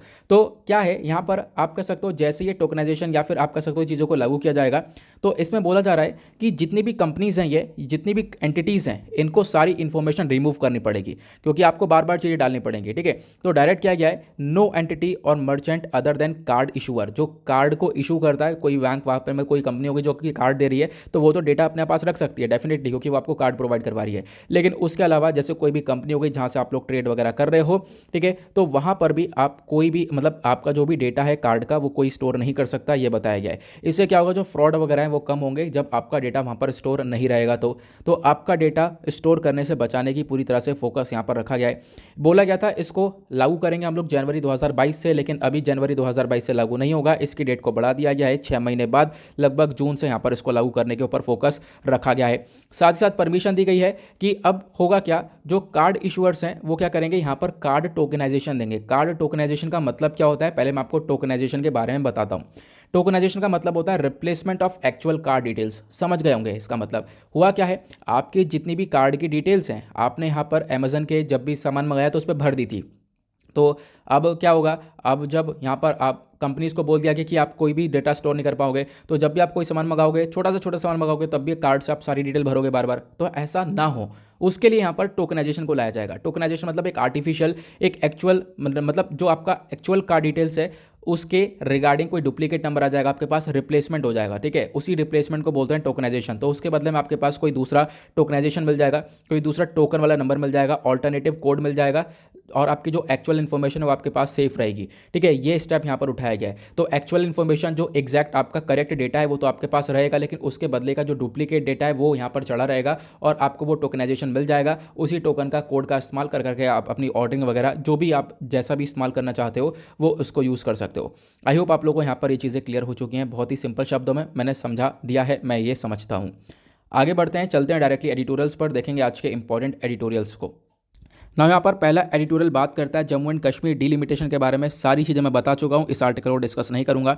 यहाँ पे एक आर्टिकल है, बात करता है पब्लिक हेल्थ डेटा को लेकर कि आज के टाइम पर डेटा कैसे कलेक्ट किया जाता है। एक तरीके से जो नेशनल फैमिली हेल्थ सर्वे है, एक बड़ा डेटा कंडक्ट करने से अच्छा आप छोटे छोटे एक इफेक्टिव डेटा को बना सकते हो। ये यहाँ पर ऑथर लिखने की कोशिश करते हैं, समझने की कोशिश करेंगे हम लोग। उसके बाद ये आर्टिकल अच्छा है। यहाँ पर ऑथर ने लिखा है उज्ज्वला स्कीम को लेकर, ठीक है, सिलेंडर्स को लेकर, ठीक है, कि आज के टाइम पर क्या परेशानी नजर आ रही है, उसके रिगार्डिंग आपको क्या सोल्यूशन लेकर आना चाहिए, ये यहाँ पर आर्टिकल के अंदर मेंशन किया गया है। शुरुआत करते हैं यहीं से ही। तो हुआ क्या है, मिडिल नवंबर 2021 के अंदर जो ऑथर है ये जाकर मिलती हैं एक महिला से जिनका नाम है लीनू बिस्वाल। ठीक है, ऑथर अपने आप को एक तरीके से इमेजिन करते हुए एक स्टोरी यहाँ पर बताती हैं कि हाँ जाकर ये मिलती हैं एक महिला से, लीनू बिस्वाल से, ठीक है, जो कि यहाँ पर आप कह सकते हो अपनी 20s की उम्र में रहती हैं। ठीक, कहाँ पर जाती हैं ये, एक तरीके से दांदा सिंह, कौन सा एरिया है यहाँ पर, Danda Singa Gram Panchayat of Deogarh district in Odisha, Odisha के अंदर यहाँ पर जाकर ये मिलती हैं। ठीक है, जो वो महिला है वो अपने एक तरीके से इन हर इन लॉज के साथ रहती हैं। साथ ही साथ आप कह सकते हो कि वो महिला प्रेग्नेंट रहती है। ठीक है, उसका सेकंड चाइल्ड होता है वो, ये आप देख पाओगे। इन्फॉर्मेशन शेयर करिए जो कि हमारे काम की नहीं है, मैं आपको फिर भी थोड़ी थोड़ी चीज़ें बता रहा हूँ कि डायरेक्टली हम लोग to the point article line to line यहाँ पर एडिटोरियल को कवर कर पाएँ। हुआ क्या फिर उसके बाद, यहाँ पर जो इनके हस्बैंड होते हैं वो दूसरे डिस्ट्रिक्ट में काम वगैरह कर रहे होते हैं। मतलब यहाँ पर जो ऑथर हैं वो ये बताती हैं जिस महिला से ये मिली थी उनके जो हस्बैंड हैं वो दूसरे डिस्ट्रिक्ट में काम करते हैं। ठीक है, महीने में एक आध बार आ जाते हैं और इन महिला के पास जो एक उज्ज्वला कनेक्शन देखने को मिलेगा। उज्ज्वला कनेक्शन मतलब सिलेंडर्स के लिए जो यहाँ पर कनेक्शन मिलता है वो आपको उज्ज्वला कनेक्शन इनके पास देखने को मिलेगा। लेकिन दिक्कत क्या है, इन्होंने अपने सिलेंडर को वापस से रिफिल नहीं करवाया, क्योंकि होता क्या है, सिलेंडर खत्म हो गया, आपको दूसरा चाहिए। ठीक है, तो जो रिफिल है इन्होंने लंबे समय से वो रिफिलिंग करवाई है नहीं, ये आपको देखने को मिलेगा। उसके बाद जो प्रधानमंत्री उज्ज्वला योजना है, ये जो स्कीम है ये 2016 की स्कीम है। इसका मेन ऑब्जेक्टिव ये था कि हम लोग क्या कर सकें, जो क्लीन कुकिंग फ्यूल है इसको, जो एलपीजी होती है लिक्विफाइड पेट्रोलियम गैस, इसको अवेलेबल कर सकें गाँव वाले एरिया के अंदर। ठीक है, या फिर ऐसे घरों में जहाँ पर आज के टाइम पर क्या हो रहा है, खाना बनाने के लिए लकड़ियाँ जलाई जा रही हैं, कोयला जलाया जा रहा है, या फिर काउ डंग्स जो गाय के गोबर का जो एक तरीके से कंडे वगैरह बनाए जाते हैं वो जलाया जा रहा है। ठीक है, तो इन चीज़ों का इस्तेमाल किया जा रहा है। तो इन चीज़ों से पोल्यूशन वगैरह भी काफ़ी होता है, प्लस घर के अंदर व्यक्ति की जो हेल्थ है वो भी काफ़ी हद तक खराब हो जाती है जब वो इंडोर पोल्यूशन के अंदर रहता है, घर के अंदर पोल्यूशन में रहता है। तो ठीक है, तो इसके बदले में यहाँ पर लाया गया था ताकि हम लोग क्या कर सकें, सिलेंडर घर घर तक पहुँचा सकें। तो इस स्कीम को लाया गया था। तो इनके पास जो इस महिला से ऑथर मिली थी उनके पास भी उज्ज्वला कनेक्शन था, लेकिन यहाँ पर लंबे समय से उन्होंने उस सिलेंडर को रिफिल नहीं करवाया था। एक तरीके से एक बार यूज़ कर लिया, उसके बाद यहाँ पर उन्होंने चेंज नहीं किया था। ठीक है, यह हमें देखने को मिलेगा। उसके बाद यहाँ पर ये बोलती हैं कि देखो इस चीज़ से काफ़ी सारे लेसन्स मिलते हैं, क्योंकि यहाँ पर जो क्लीन एनर्जी और हेल्थ है इन दोनों का अपने आप में बहुत बड़ा रिलेशन है। ठीक है, होता क्या है, जब यहाँ पर कोई व्यक्ति घर के अंदर अगर इस प्रकार से चूल्हा जला रहे हैं, लकड़ी का इस्तेमाल कर रहे हैं, या फिर ऐसा कोई भी यहाँ पर हम लोग जलाने की बात कुकिंग कर रहे हैं, तो इससे क्या हो रहा है, यहाँ पर पोल्यूशन घर के अंदर बहुत ज़्यादा हो रहा है। ठीक है, या फिर कोई बुजुर्ग है या फिर यहाँ पर कोई भी व्यक्ति है तो वो क्या कर रहा है, वो सारा पोल्यूशन इनहेल कर रहा है अपने बॉडी के अंदर। उससे क्या होगा, उससे उसकी बॉडी के ऊपर काफ़ी बुरा इंपैक्ट देखने को मिलेगा, जो कि होता भी है। ठीक है, तो इन्होंने बोला यहाँ पर इसी को देखते हुए एक लेसन है काफ़ी सारे यहाँ पर लोगों के लिए, जैसे किर्क स्मिथ हैं, एक एमिनेंट प्रोफेसर हैं बर्कले के, ठीक है, जो जिनकी डेथ हो चुकी थी 2020 के अंदर। ये भी एक्सपर्ट थे और काम करते थे, आप कह सकते हो कि मतलब एक्सपर्ट वगैरह थे, ये काम करते थे इंडोर एयर पोल्यूशन के अंदर, मतलब कि घर के अंदर ही यहाँ पर काम करते थे जहाँ पर एयर पोल्यूशन काफ़ी ज़्यादा था। ठीक है, हवा में जो गंदगी थी वो बहुत ज़्यादा थी। लंबे समय से 30 साल से काम कर रहे थे और फिर उसके बाद आप कह सकते हो इनकी डेथ हो जाती है।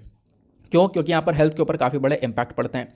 उसके बाद यहाँ पर एक और ऐसे इंसिडेंट देखने को मिला, डॉक्टर गार्गी का इंसिडेंट देखने को मिला, जो कि एक रूरल हेल्थ क्लिनिक चलाती हैं उदयपुर के अंदर।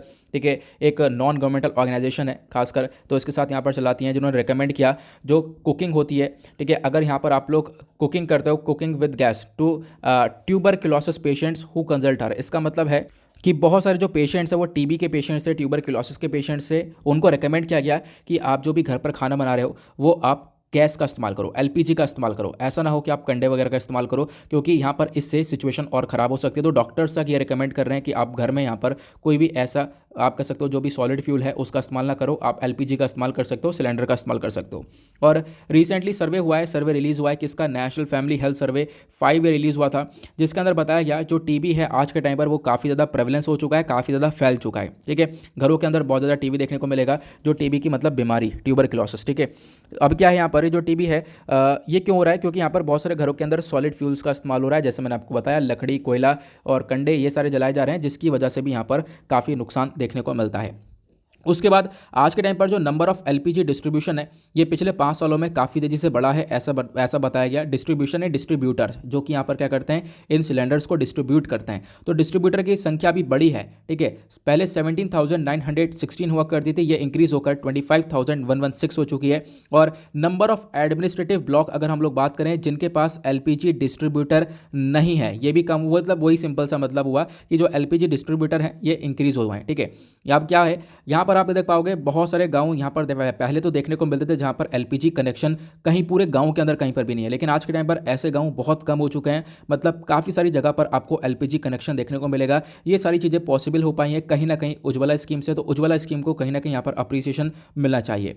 लेकिन अभी भी यहाँ पर क्या हुआ है, बहुत सारे गाँव के अंदर अक्सर देखा जाता है किचन्स के अंदर यहाँ पर multiple types of cooking stoves देखने को मिलते हैं। यहाँ पर कभी एलपीजी का इस्तेमाल होता है या फिर लकड़ी का इस्तेमाल भी होता है, हर तरीके का इस्तेमाल होता है, इलेक्ट्रिक हीटर या फिर केरोसिन का इस्तेमाल होता है, इंडक्शन आप समझते होंगे यह भी इलेक्ट्रिक से चलता है, तो यहाँ पर इन चीज़ों का इस्तेमाल होता है। और जो ओपन फायरवुड चूल्हा है, ठीक है, चूल्हा का भी इस्तेमाल किया जाता है, चूल्हा का इस्तेमाल करते हैं नहाने के लिए, पानी गर्म करने के लिए। ठीक है, मतलब नहाने के लिए जो पानी गर्म किया जाता है उसके लिए, या फिर आप कह सकते हो आज के टाइम पर बहुत सारा जो खाना वगैरह है वो भी यहाँ पर चूल्हे पर बनाया जाता है, उसके नीचे लकड़ियाँ डाल के लकड़ियाँ जल रही हैं और उस पर ऊपर खाना बन रहा है। ठीक है, तो यहाँ पर क्या हुआ कि बहुत सारी जगह पर अभी भी एलपीजी नहीं आया है, लेकिन बहुत सारी जगह पर आप देख पाओगे जो एलपीजी है वो पहुँचा है, और इसकी वजह से प्रॉब्लम्स काफ़ी सारी देखने को मिली हैं। आज के टाइम पर यहाँ पे बोला गया जो ये फ्यूल स्टैकिंग है ये यहाँ पर काफ़ी सारा मतलब similar to the practice of poor देखने को मिलेगा। मतलब कि आज के टाइम पर जो बहुत सारे आपको गरीब लोग देखने को मिलेंगे वो ज़्यादातर यहाँ पर अलग अलग चीज़ों के ऊपर डिपेंडेंट देखने को मिलेंगे। ठीक है, यहाँ पर वो एलपीजी के ऊपर कम और भी बाकी सारी चीज़ों के ऊपर ज़्यादा डिपेंडेंट देखने को मिलेंगे। उसकी वजह से यहाँ पर आप कह सकते हो कि आज के टाइम पर प्रॉब्लम्स काफ़ी बढ़ चुकी हैं। और जो वेदर कंडीशंस है, विंटर्स के टाइम में आप देख पाओगे हीट की रिक्वायरमेंट होती है, और इसके बेसिस पर भी आज के टाइम पर क्या हो रहा है, जो ज़्यादा है ज़्यादातर यहाँ पर आप कह सकते हो सॉलिड फ्यूल्स का इस्तेमाल हो रहा है गाँव के अंदर। फिर यहाँ पर ऑथर एलपीजी यूजेज का कुछ डेटा बताती हैं। ठीक है, पिछले 5 सालों के अंदर बताया गया लगभग एवरेज जो पर कैपिटा कंजम्पशन है उज्ज्वला कस्टमर्स का, ये यहाँ पर देखने को मिलेगा इंक्रीज़ हुआ है। ठीक है, मतलब कि पहले जो सिलेंडर्स हैं उनकी डिमांड, उनकी जो रिक्वायरमेंट है, उनकी जो कंजम्पशन है वो कम हुआ कर दी थी, लेकिन आज के टाइम पर इनकी कंजम्पशन बढ़ चुकी है। इनफैक्ट उसके बाद आपको मालूम होगा प्रधानमंत्री गरीब कल्याण अन्न योजना के अंदर फ्री रिफिल्स करे गए, मतलब सिलेंडर को फ्री में रिफिल किया गया है, तो इसके बाद जो कंजम्पशन है वो और ज़्यादा बढ़ता हुआ नजर आया है। ठीक है, आज के टाइम पर बहुत सारे एरियाज आपको देखने को मिलेंगे, 45% नॉन उज्ज्वल रूरल कंज्यूमर्स आपको देखने को मिलेंगे जो कि 5 या फिर आप कह सकते हो 4 या 5 सिलेंडर्स हर साल यूज़ कर रहे हैं। ठीक है, इनकी इतनी रिक्वायरमेंट है। उसके बाद लगभग 32% उज्ज्वल हाउस होल्ड देखने को मिलेंगे जो भी यहाँ पर लगभग जिन्होंने 5 सिलेंडर्स यूज़ करें 1 साल के अंदर। ठीक है, तो मतलब जो पुअर उज्ज्वल कंज्यूमर्स आपको देखने को मिलेंगे ये भी कहीं ना कहीं एलपीजी का जो कंजम्पशन लेवल है उसको बढ़ा चुके हैं। ठीक है, यहाँ पर आप देख पाओगे जो नॉन उज्ज्वल रूरल कंज्यूमर्स हैं जिनको उज्ज्वल स्कीम के अंदर में यहाँ पर बेनिफिट नहीं मिल रहा है, या फिर जो उज्ज्वल के अंदर जिनको बेनिफिट मिल रहा है, सभी आज के टाइम पर एक लेवल पर पहुँच चुके हैं। एलपीजी के अंदर आज के टाइम पर काफ़ी बड़ी रिक्वायरमेंट हो चुकी है, एलपीजी का इस्तेमाल काफ़ी बढ़ चुका है। ठीक है, एलपीजी यहाँ पर काफ़ी तेज़ी से ग्रो हो चुका है, और बोला गया एलपीजी यहाँ पर एक ग्रीन हाउस गैस ही नहीं, यहाँ पर आप कह सकते हो कि पूरा का पूरा यहाँ पर it is also not a green house gas, मतलब कि आप कह सकते हो कि जो ये एलपीजी है ये ग्रीन हाउस गैस के अंदर नहीं आएगा, मतलब पोल्यूशन वगैरह ये नहीं करेगा डेफिनेटली। अब जब पोल्यूशन नहीं करेगा तो इससे क्या होगा, इससे कहीं ना कहीं हम लोग अपना जो भी हमने क्लाइमेट चेंज का कॉन्सेप्ट ले रखा है उस क्लाइमेट चेंज के रिगार्डिंग हम लोग सही तरीके से आगे बढ़ते रहेंगे। लेकिन बाकी सारी जो चीज़ें हैं वो कहीं ना कहीं पोल्यूशन करती हुई नजर आएंगी, जैसे आपको चूल्हा देख पाओगे, या फिर जैसे कि यहाँ पर काऊ डंग का इस्तेमाल हो रहा है। ठीक है, या फिर और भी सॉलिड फ्यूल्स का इस्तेमाल हो रहा है, उसको जलाया जा रहा है, तो डेफिनेटली उससे पोल्यूशन निकल रहा है। लेकिन एलपीजी से यहाँ पर काफ़ी सारे फायदे देखने को मिलेंगे, ऐसा बताया गया। प्लस उसके बाद यहाँ पर एक कुछ अलग से और छोटी सी इन्फॉर्मेशन दी गई है जो कि हमारे कुछ खास की इंपॉर्टेंट नहीं है, खुद भी आप लोग रीड कर सकते हो, तो यहाँ पर कुछ काम का इन्फॉर्मेशन निकल कर आएगा नहीं। अब डायरेक्टली पढ़ते हैं आगे इसके कंक्लूजन को। ठीक है, आखिरकार इसका वे फॉरवर्ड क्या हो सकता है। पहले तो यहाँ पर बताया गया कि चैलेंजेस क्या हैं। देखो, जो नोवल कोरोना वायरस पैंडेमिक है इसकी वजह से जो एलपीजी के प्राइसेस हैं वो लगातार इंक्रीज हुए हैं। ठीक है, लगातार यहाँ पर बढ़ते हुए नजर आए हैं।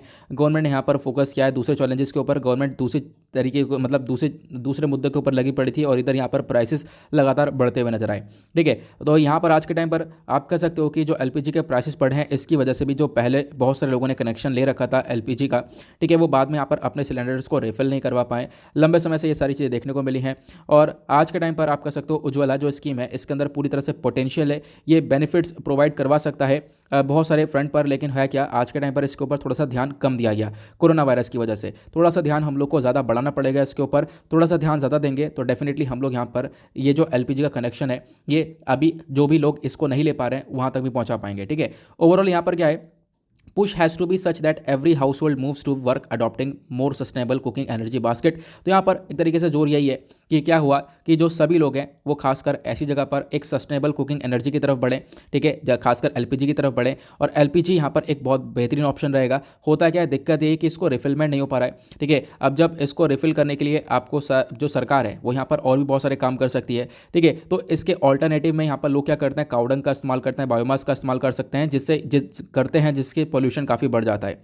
तो यही यहाँ पर बताया गया कि अपने आप में दिक्कत है। अगर आप लोग को यहाँ पर ये एलपीजी को थोड़ा सा सस्टेन करना है तो इसके ऊपर थोड़ा सा ध्यान देना पड़ेगा, क्योंकि यहाँ पर जो ये पूरी की पूरी स्कीम है इसने शुरुआत में काम किया लेकिन बाद में यहाँ पर कोरोना वायरस के ऊपर जब दूसरी चीज़ों के ऊपर ध्यान चला गया तो ये कहीं ना कहीं स्कीम फेल मारती हुई नजर आ रही है। तो इसके ऊपर थोड़ा सा काम करना पड़ेगा ताकि लोग जो है यहाँ पर इसके ऊपर आगे सस्टेन कर सकें। क्लियर हुआ। उसके बाद एक नेक्स्ट एडिटोरियल आपको देखने को मिलेगा। यहाँ पर ये बेसिकली फ्राइडे में आता है। फ्राइडे में एक आर्टिकल हमेशा आता है, जैसे मैं आपको बताता हूँ कुछ खास नहीं होता, लेकिन यहाँ पर कुछ इंपॉर्टेंट इन्फॉर्मेशन है इस आर्टिकल के अंदर। दो व्यक्तियों का इंटरव्यू है, इसको आप लोग खुद ही पढ़ सकते हो, लेकिन आर्टिकल किसी से रिलेटेड है, ये रिसेंटली मैंने कवर किया था, मैं आपको बताता हूँ। ठीक है, तो मैं आपको कुछ अलग से जो भी इंपॉर्टेंट पॉइंट्स हैं इस आर्टिकल के रिगार्डिंग, जो इसका क्रक्स है बेसिकली कंक्लूजन है, वो मैं आपको डायरेक्टली प्रोवाइड करवा रहा हूँ। ठीक है, आप लोग क्या करोगे, इस एडिटोरियल में से नोट्स बनाओगे, लेकिन यहाँ पर आपको नोट्स बने बनाए मिलने वाले हैं। तो आर्टिकल अगेन इकॉनमी के पॉइंट ऑफ व्यू से इंपॉर्टेंट होने वाला है। हुआ क्या था, हाल ही में जो हमारे प्राइम मिनिस्टर हैं इन्होंने एक स्टेटमेंट दिया। इन्होंने बोला लगभग 1300 करोड़ रुपए, लगभग 1300 करोड़ रुपीस पे करे गए हैं 1 लाख डिपॉजिटर्स को।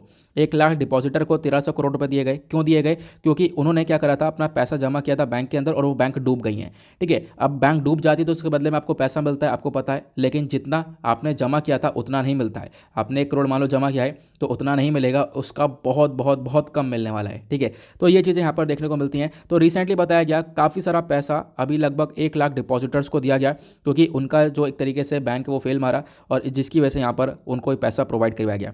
ठीक है, बोला गया यहाँ पर जो एक तरीके से जो डिपॉजिट है लगभग 76 लाख करोड़ रुपीज़ का जो डिपॉजिट है ये जमा कर दिया था हमने अलग से ही, कहाँ पर, DPICGC में, मतलब कि deposit insurance and credit guarantee corporation. मतलब ये जो आपको डिपॉजिट इंश्योरेंस देखने को मिलेगा ये यहाँ पर अलग से बनाया गया है, एक अलग से बॉडी आपको देखने को मिलेगी। ठीक है, ये क्या करेगा, ये पैसा अपने पास रखेगा और जब भी कोई बैंक फेल मारता है तो वो जो पैसा है यहाँ पर ये यूज़ किया जाएगा, जो भी पैसा यहाँ पर रखा गया है, ताकि हम लोगों का पैसा चुका सकें। ठीक है, जिनका भी पैसा यहाँ पर बैंक के अंदर खत्म हुआ है, ठीक है, या फिर बैंक फेल मारा है उसकी वजह से। फिलहाल तो यहाँ पर सरकार पूरी तरह से फोकस ये रखती है कि बैंक को बचाया जा सके, ये यहाँ पर सरकार का फोकस रखता है। उसके बाद अभी रिसेंटली क्या हुआ, हमारे कैबिनेट ने एक deposit insurance and credit guarantee corporation bill 2021 को भी एक तरीके से क्लियर किया था। उसके बारे में कोई खास इन्फॉर्मेशन आपको देखने को नहीं मिलेगी। पहले तो आपको सीखना होगा डिपॉजिट इंश्योरेंस क्या होता है, तो मैं आपको बता चुका हूँ। आपने जितना भी पैसा बैंक के अंदर डिपॉजिट किया है, अगर मान लो इफ़ बैंक फेल होता है तो फिर उसका बदले में आपको कुछ अमाउंट, कुछ थोड़ा बहुत पैसा मिल जाए एज अ सिक्योरिटी, तो इसको हम लोग बोलते हैं डिपॉजिट इंश्योरेंस। तो deposit insurance is a protection cover against losses, आप ये कह सकते हो, जो भी लॉस हुआ है उसके अगेंस्ट में एक प्रोटेक्शन आपको प्रोवाइड करवाया जाता है। अब मैं आपको एक चीज़ और बताता हूँ। हमारे प्राइम मिनिस्टर ने करंट गवर्नमेंट की काफ़ी तारीफ करी। इन्होंने यहाँ पर ये बोला कि देखो पहले कितना रुपए मिलता था, पहले यहाँ पर एक बैंक फेल मार गया, ठीक है, आपने पैसे जमा कर रखा है, तो पहले आपको 50,000 रुपये मिलते थे, फिर बाद में 1 लाख रुपए कर दिया गया। तो अभी तक यहाँ पर मान लो आपने कितना ही पैसा जमा करा हो, आपने 1 करोड़ 2 करोड़ कितना ही पैसा बैंक के अंदर जमा करा हो, उसके बदले में आपको, अगर बैंक फेल मार जाता है तो बदले में आपको 1 लाख रुपये ही मिलता है। तो आपका क्वेश्चन होगा कि अगर किसी ने 2,000 रुपये 10,000 रुपये जमा करे हो तो उसको भी 1 लाख मिलेगा, तो नहीं यार, इतना तो सिंपल समझना होगा। उसको मतलब जितना पैसा उसका था उतना पैसा उसको मिल जाएगा अगर बैंक फेल होता है तो। ठीक है, तो यहाँ पर ये क्लियर हुआ कि अगर बैंक फेल होता है तो पहले 1 लाख रुपये क्या मिल रहा था, लेकिन हमारे प्राइम मिनिस्टर ने बोला कि हमने रिसेंटली 1300 करोड़ रुपए रिलीज़ करें, 1300 करोड़ रुपए दिए हैं, और पता है कितने कितने रुपए दिए हैं, अगर कोई बैंक फेल होता है तो यहाँ पर ये 1 लाख से बढ़ाकर 5 लाख कर दिया गया है, और हमने 5 लाख रुपए प्रोवाइड करवाए हैं जहाँ जहाँ पर बैंक फेल हुआ है, इसी वजह से हमारा ये पैसा निकला है।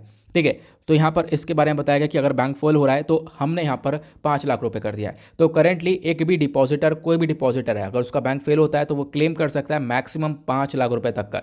अब आपका कहना होगा कि मान लो यहाँ पर उसका 1 करोड़ था तो बिल्कुल 5 लाख ही मिलेगा। ठीक है, अगर यहाँ पर 1 लाख है तो उसका जितना पैसा वो मिल जाएगा, मतलब 5 लाख से ऊपर का अमाउंट था तो उसको 5 लाख रुपए यहाँ पर प्रोवाइड करवाने की कोशिश की जाएगी। अगर किसी का बहुत ही ज़्यादा अमाउंट था, हाँ जैसे 1 करोड़ वगैरह अमाउंट हो गया, तो इसमें कोशिश ये की जाएगी कि जैसे बैंक फेल हो गया तो बैंक की जब नीलामी होगी, जब बिक्री वगैरह बिकेगा तो उसके बाद जो पैसा आएगा तो थोड़ा बहुत अमाउंट और प्रोवाइड करवा दिया जाएगा। लेकिन अदरवाइज जो इंश्योरेंस होता है वो यहाँ पर 5 लाख रुपए का मिल जाएगा, ऐसा बताया गया है। ठीक है, इससे क्या होगा, लोगों को एक प्रोटेक्शन मिलेगा। तो पहले 1 लाख रुपये मिल रहा था, उसके बदले में आज 5 लाख रुपये मिल रहा है, तो इसी से खुश रहो। यहाँ पर हमारे प्राइम मिनिस्टर का कहना है कि पहले तो 1 ही लाख मिल रहा था यार, अब तो 5 लाख मिल रहा है ना। ठीक है, तो कवरेज कौन कौन से, मतलब कौन कौन से बैंक के अंदर ये प्रोवाइड किया जाएगा, तो बैंक कोई सा भी है, चाहे वो रीजनल रूरल बैंक हो, लोकल एरिया बैंक हो, फॉरेन बैंक हो, जो फॉरेन बैंक के ब्रांचेस होते हैं भारत के अंदर वो हो, कोऑपरेटिव बैंक हो, कोई भी बैंक हो, सबको यहाँ पर DICGC के अंदर कवर किया गया है। अगर यहाँ पर बैंक फेल होता है तो जो भी आपने पैसा जमा किया है उसके बदले में आपको एज अ प्रोटेक्शन कुछ अमाउंट मिल जाएगा। ठीक है, अब यहाँ पर क्या क्या टाइप्स हैं डिपॉजिट्स के, तो मैं आपको बता देता हूँ। डिपॉजिट्स के आपको अलग अलग प्रकार देखने को मिलेंगे, जैसे कि यहाँ पर सेविंग, फिक्स्ड, करंट, रिकरिंग, या अलग अलग डिपॉजिट्स आप देख पाओगे, अकाउंट खुलवाते हो। ठीक है, ये आपको अलग अलग डिपॉजिट देखने को मिलता है, सभी को इंश्योर किया गया है, सभी के बदले में आपको कुछ ना कुछ मिल जाएगा अगर यहाँ पर आपका बैंक फेल होता है तो। इसी को लेकर यहाँ पर इन दोनों व्यक्तियों ने ये डिस्कशन किया और इन्होंने यहाँ पर इंटरव्यू किया है, इन्होंने यहाँ पर यही मुद्दा उठाया है। फिलहाल मैंने आपको सारी चीज़ें टू द पॉइंट बता दी हैं कि एग्जैक्टली क्या क्या हुआ है। रिसेंटली 1300 करोड़ रुपये रिलीज़ करेगा, ये भी इन्फॉर्मेशन दी गई। 1 लाख से 5 लाख कर दिया गया है, वो भी इन्फॉर्मेशन दी गई है। प्लस इन्होंने अपने पॉइंट ऑफ व्यू रखे हैं, इनको पढ़ना चाहो तो पढ़ सकते हो, अदरवाइज न्यूज़ क्या है इंपॉर्टेंट थी, इसी वजह से मैंने आपको यहाँ पर बताना सही समझा। आगे बढ़ते हैं आज के लास्ट एडिटोरियल की तरफ। नेक्स्ट लास्ट एडिटोरियल बात करता है needed a public health data architecture for India. मतलब कोई यहाँ पर खास अच्छा, मतलब जैसे कि इंपॉर्टेंस कोई आर्टिकल का इतना ज़्यादा देखने को मिलेगा नहीं, फिर भी यहाँ पर जो भी इंपॉर्टेंट मुद्दा है यहाँ पर मैं आपको समझाने की कोशिश करूँगा। अगर हम बात करें कंट्री के अंदर, यहाँ पर क्या है, हम लोग फोकस रखते हैं किसी ना किसी एक डेटा के ऊपर, और सबसे ज़्यादा जो इंपॉर्टेंट डेटा है, जो रिलायबल डेटा है, वो है नेशनल फैमिली हेल्थ सर्वे। आपको मालूम होगा रिसेंटली इस नेशनल फैमिली हेल्थ सर्वे का पाँचवा वाला डेटा निकल कर आया था। ठीक है, ये एक डेटा आपको ओएसिस की तरह देखने को मिलेगा। यहाँ पर ये लार्ज वॉल्यूम ऑफ डेटा है, ओपन एक्सेसिबल है, सभी लोग इस्तेमाल कर सकते हैं। और अभी रिसेंटली हमने देखा ये डेटा आया भी था, रिसेंटली इसको रिलीज़ किया गया है, और बहुत सारा डेटा, मतलब जो नेशनल फैमिली हेल्थ सर्वे के अंदर अपने आप में बहुत भरपूर मात्रा में छोटा से छोटा सारा डेटा यहाँ पर देखने को मिलेगा। ठीक है, और अभी नोवल कोरोना वायरस की वजह से यहाँ पर ये डेटा डिले हो गया था, लेकिन फिलहाल आ चुका है। अब होता क्या है, जो बहुत सारे आर्टिकल्स होते हैं, जो जर्नलिस्ट बहुत सारे आर्टिकल्स लिखते हैं, साइंटिस्ट होते हैं या और ही बहुत सारे लोग होते हैं, वो सब यहीं से सारी चीज़ें कवर कर लेते हैं। ठीक है, वो कवर करते हैं अलग अलग, मतलब डेटा से पहले आप कर सकते हो यहाँ पर क्या होता है, बहुत सारे आर्टिकल्स को कवर किया जाता है, अलग अलग एस्पेक्ट लगाए जाते हैं कि माल न्यूट्रिशन कैसा रहेगा, मतलब कुपोषण इंडिया के अंदर क्या रेट है, फर्टिलिटी कैसी है, ठीक है, डोमेस्टिक वायलेंस कितना हो रहा है, अत्याचार कितना हो रहा है वुमेन के ऊपर, ये सारी चीज़ों के ऊपर ये डेटा आता है। तो उससे पहले यहाँ पर प्रोडिक्शन लगाई जाती हैं। लेकिन होता क्या है, जब ये डेटा आ भी जाता है तो इस डेटा का ही इस्तेमाल कर लेते हैं काफ़ी सारी जगह पर, और उससे पहले जो प्रोडिक्शन लगाई जाती है डेटा आने से पहले, बहुत सारी उन डेटा का कहीं कहीं पर इस्तेमाल हो जाता है, जो कि काफ़ी गलत रहता है, ये बताया गया। तो डेटा होना तो बहुत इंपॉर्टेंट है, सबसे बड़ी बात डेटा होना बहुत ज़रूरी है, ऐसा ऑथर बोलते हैं। लेकिन डेटा एक अच्छे वे में हो तो वो ज़्यादा बेटर रहेगा। कैसे, आगे मैं बताऊंगा। यहाँ पर बोला गया जो नेशनल फैमिली हेल्थ सर्वे, ये अपने आप में एक लार्ज सर्वे देखने को मिलेगा, जिसको हम लोग कंडक्ट करते हैं, और आप कह सकते हो कि बहुत लंबे समय से कंडक्ट कर रहे हैं इसको। हम लोग स्टार्ट कर चुके थे 1992-1993 के अंदर। ठीक है, रिपीटेडली यहाँ पर ये कंडक्ट हो रहा है, लगभग 4-5 साल बाद यहाँ पर ये देखने को मिलता है, हमेशा कंडक्ट होता है। ठीक है, और ये एक इंडियन वर्जन देखने को मिलेगा डेमोग्राफिक हेल्थ सर्वे का, और डेमोग्राफिक हेल्थ सर्वे के नाम से दूसरे कंट्री के अंदर सर्वे होते हैं, लेकिन इंडिया के अंदर आपको नेशनल फैमिली हेल्थ सर्वे के नाम से देखने को मिलेगा, और ये एक इंडियन वर्जन है। आज के टाइम पर जो सर्वे है इसके अंदर कौन कौन सी इन्फॉर्मेशन होती है, फर्टिलिटी को लेकर कि यहाँ पर वेमेन की फर्टिलिटी कितनी है, वेमेन से यहाँ पर कितने बच्चे जन्म ले रहे हैं, चाइल्ड मोर्टेलिटी, यहाँ पर कितने बच्चों की मृत्यु हो रही है, contraceptive practices, reproduction, child health, plus उसके बाद यहाँ पर न्यूट्रिशन, ठीक है, कितना अच्छा खाना लोगों को मिल रहा है, क्वालिटी ऑफ हेल्थ सर्विसेज कैसी मिल रही हैं। तो ये सारी चीज़ें, ये सारा डेटा यहाँ पर कवर किया जाता है नेशनल फैमिली हेल्थ सर्वे के अंदर। ठीक है, अब क्या हुआ यहाँ पर, आप कह सकते हो कि जो भी रिस्पॉन्डेंट्स होते हैं वो लार्जली वेमेन होती हैं, वेमेन से भी यहाँ पर बहुत सारे क्वेश्चंस पूछे जाते हैं, और प्लस मैन से भी बहुत सारे क्वेश्चंस पूछे जाते हैं। ठीक है, ये आप कह सकते हो। कुछ नंबरिंग दी गई है जो कि हमारे लिए इंपॉर्टेंट नहीं है, नंबरिंग को आप स्किप कर सकते हो। जो ईच सर्वे आपको देखने को मिलेगा, हर एक सर्वे जो होता है यहाँ पर, वो लगभग उसमें 250 करोड़ रुपये से ज़्यादा लग जाते हैं, 250 करोड़ से ज़्यादा यहाँ पर पैसा लग जाता है इस सर्वे को कनेक्ट करवाने के लिए। अब ये जो पैसा है ये कौन देता है इस सर्वे को कनेक्ट करवाने के लिए, तो फंड प्रोवाइड करवाया जाता है United state agency for international development के थ्रू, या फिर डिपार्टमेंट फॉर इंटरनेशनल और साथ ही साथ यहाँ पर और भी नाम दिए गए हैं, जैसे कि डेवलपमेंट या फिर बिल एंड मेलिंडा गेट्स हो गया फाउंडेशन हो गया, यूनिसेफ हो गया, या फिर यहाँ पर UNFPA हो गया, यूनाइटेड नेशन पॉपुलेशन फंड हो गया, ministry of health and family welfare हो गया। तो ये सब मिलकर यहाँ पर ये फंड प्रोवाइड करवाते हैं, पैसा प्रोवाइड करवाते हैं, जिसके बेसिस पर यहाँ पर ये जो सर्वे है ये कंडक्ट किया जाता है। हम लोग देखें सालों के अंदर, पिछले बहुत सारे सालों में हमने देखा है ये जो सर्वेज है लगातार बढ़ते हुए चले गए। ठीक है, यहाँ पर इसका जो सर्वे का स्कोप है एक्सपेंड हो चुका है। यहाँ पर HIV का डेटा आ चुका है, नॉन कम्युनिकेबल डिजीज़ का डेटा भी डाल दिया, टोबैको का डेटा, अल्कोहल कितना यूज़ हो रहा है, hypertension, blood sugar, vitamin D3, ये सारा डेटा भी इसके अंदर इंक्लूड कर दिया गया है। तो अपने आप में जो डेटा ये अपने आप में ह्यूज बन चुका है, बहुत सारी एक्स्ट्रा इन्फॉर्मेशन प्रोवाइड करवा दी गई है जिसके बारे में बहुत सारे लोग इसके बारे में समझते ही नहीं है। ठीक है, तो ऐसी इन्फॉर्मेशन यहाँ पर दे दी गई है जो कि यहाँ पर एक खराब बात देखने को मिलेगी, ऐसा यहाँ पर ऑथर आगे बताने की कोशिश करते हैं। ठीक है, यहाँ पर आप देख पाओगे बोला गया कि यहाँ पर कुछ ना कुछ हर एक व्यक्ति के लिए देखने को मिलेगा इस डेटा के अंदर। ठीक है, और इसी की वजह से जो डेटा की एफिशिएंसी है वो कहीं ना कहीं यहाँ पर कम होती हुई नजर आती है। ठीक है, अब यहाँ पर क्या बोला गया, जो नेशनल फैमिली हेल्थ सर्वे था, यहाँ पर जो क्वेश्चंस थे, यहाँ पे बहुत सारे क्वेश्चंस पूछे गए हैं, मतलब वीमेन और मेन से यहाँ पर क्वेश्चनर हो जाता है जिसको क्वेश्चंस पूछकर यहाँ पर फिलअप किया जाता है कि किस प्रकार से चीज़ें चल रही हैं। ठीक है, लेकिन यहाँ पर जो नेशनल फैमिली हेल्थ सर्वे 5 जो देखने को मिला जो रिसेंटली हुआ है, यहाँ पर क्वेश्चंस काफ़ी बढ़ चुके हैं, हर प्रकार के यहाँ पर क्वेश्चंस पूछे गए हैं। प्लस यहाँ पर जो सर्वे है ये नेशनल फैमिली हेल्थ सर्वे के अलावा आप और भी बहुत सारे सर्वेस देखोगे, जब जैसे यहाँ पर आप कह सकते हो कि नेशनल फैमिली हेल्थ सर्वे को कौन बनाता है, इसको कोऑर्डिनेट किया जाता है international institute for popular sciences के थ्रू। लेकिन आज के टाइम पर आप देख पाओगे जो सर्वेज हैं और भी बहुत सारे सर्वेज निकल कर आ चुके हैं। नेशनल फैमिली हेल्थ सर्वे तो एक लौता सर्वे देखने को मिलेगा जो कि हमारी हेल्थ मिनिस्ट्री कंडक्ट करती है। पिछले 5 सालों के अंदर क्या हुआ, और भी सर्वेस आ चुके हैं, जैसे कि नेशनल NCD मॉनिटरिंग सर्वे, याद रखना इसको NNMS बोला गया है, या आगे ऐसी नाम से आएगा तो आगे कन्फ्यूजन मत पालना, इस वजह से मैं यहाँ पर बता रहा हूँ नेशनल NCD मॉनिटरिंग सर्वे। उसके बाद दूसरा यहाँ पर सर्वे आ चुका है नेशनल मेंटल हेल्थ सर्वे, उसका global adult tobacco survey, alcohol and comprehensive national आपको देखने को मिलेगा, एल्कोहल सर्वे देखने को मिलेगा। तो यहाँ पर अलग अलग सर्वेज और भी बहुत सारे आ चुके हैं। तो आज के टाइम पर बहुत सारे सर्वेस कंडक्ट करवाए जा रहे हैं और हर एक सर्वे की जो कॉस्ट लग रही है वो 25 करोड़ के आसपास, यहाँ पर 25 करोड़ से कम तो लग ही नहीं रही है, इतना पैसा तो लगाया जा रहा है इन सर्वे के अंदर। और जो ये बहुत सारे सर्वे हो रहे हैं ये यहाँ पर कहीं ना कहीं ग्लोबल कमिटमेंट्स के ऊपर यहाँ पर पूरी तरह से फोकस कर रहे हैं। मतलब टारगेट क्या है इनका, टारगेट ये है कि बिल्कुल यहाँ पर नेशनल जो एक तरीके से मॉनिटरिंग सर्वे का टारगेट आपको देखने को मिलेगा, या फिर टोबैको कितना यूज़ हो रहा है उसका लेकर यहाँ पर ये सर्वे कंडक्ट करते हैं। जो ये रिक्वायरमेंट है इसके अंदर यहाँ पर आप कह सकते हो कि ये देखने को मिलेगा। और एग्जैक्टली जो ये छोटे छोटे चीज़ों को, जो छोटे छोटे सर्वे हैं जो ये इन चीज़ों को कवर कर रहे हैं वो नेशनल फैमिली हेल्थ सर्वे के अंदर नहीं देखने को मिलेगा। तो मतलब कि NFHS के बाद, नेशनल फैमिली हेल्थ सर्वे के बाद अलग से छोटे छोटे सर्वेस को बनाया जा रहा है। तो यहाँ पर NFHS के अंदर आपने फालतू में तो सारे क्वेश्चंस ऐड कर दिए, उसकी वजह से यहाँ पर इसको लेंदी बना दिया है। ठीक है, तो यहाँ पर आप कह सकते हो तो अपने आप में सर्वेस आज के टाइम पर बहुत सारे देखने को मिलेंगे। तो यहाँ पर चीज़ों को थोड़ा सही से लेकर चलना पड़ेगा, जितने ज़्यादा सर्वे उतना ज़्यादा कन्फ्यूजन पल रहा है लोगों के अंदर। ठीक है, अब जितने ज़्यादा सर्वे रहेंगे और डेफिनेटली ज़्यादा कन्फ्यूजन रहेगा, तो आप लोग एक लिमिटेड सर्वे और प्लस एफिशिएंट वे में लेकर आ सकते हो। तो इसी वजह से यहाँ पर इन्होंने खुद टाइटल दिया है, टाइटल ये दिया है, it would be better off with few comprehensive national survey than being over dependent the omnibus NFHS। मतलब कि एक बड़ा ह्यूज सर्वे होने के बजाय आपके पास छोटे कॉम्प्रहेंसिव नेशनल सर्वेज हों डिटेल में, जो कि अलग अलग पर्टिकुलर चीज़ों को हिट करें, तो वो ज़्यादा बेटर रहेगा, ऐसा ऑथर यहाँ पर खुद मेंशन करते हैं इन्होंने। इनफैक्ट इसका टाइटल ही ये दिया है। प्लस यहाँ पर जब हमारे पास ढेर सारे सर्वे होते हैं, जब इनको हम लोग मिक्स करने की बात करते हैं तो अपने आप में ये एक बहुत ज़्यादा डिफिकल्ट टास्क बन जाता है। ठीक है, हम लोग यहाँ पर अच्छे से डेटा को मिक्स नहीं कर पाते, अच्छे से यहाँ पर चीज़ों को लेकर नहीं चल पाते हैं। और उसके बाद यहाँ पर बहुत सारे एक तरीके से क्वेश्चन आज के टाइम पर ड्रॉप कर दिए गए। पहले जो क्वेश्चंस पूछे जाते थे आज के टाइम पर सर्वे के अंदर बहुत सारे क्वेश्चंस ड्रॉप भी कर दिए गए हैं, क्योंकि बहुत सारे सर्वेज जो हैं अलग से नए नए बनकर निकल कर आते रहते हैं।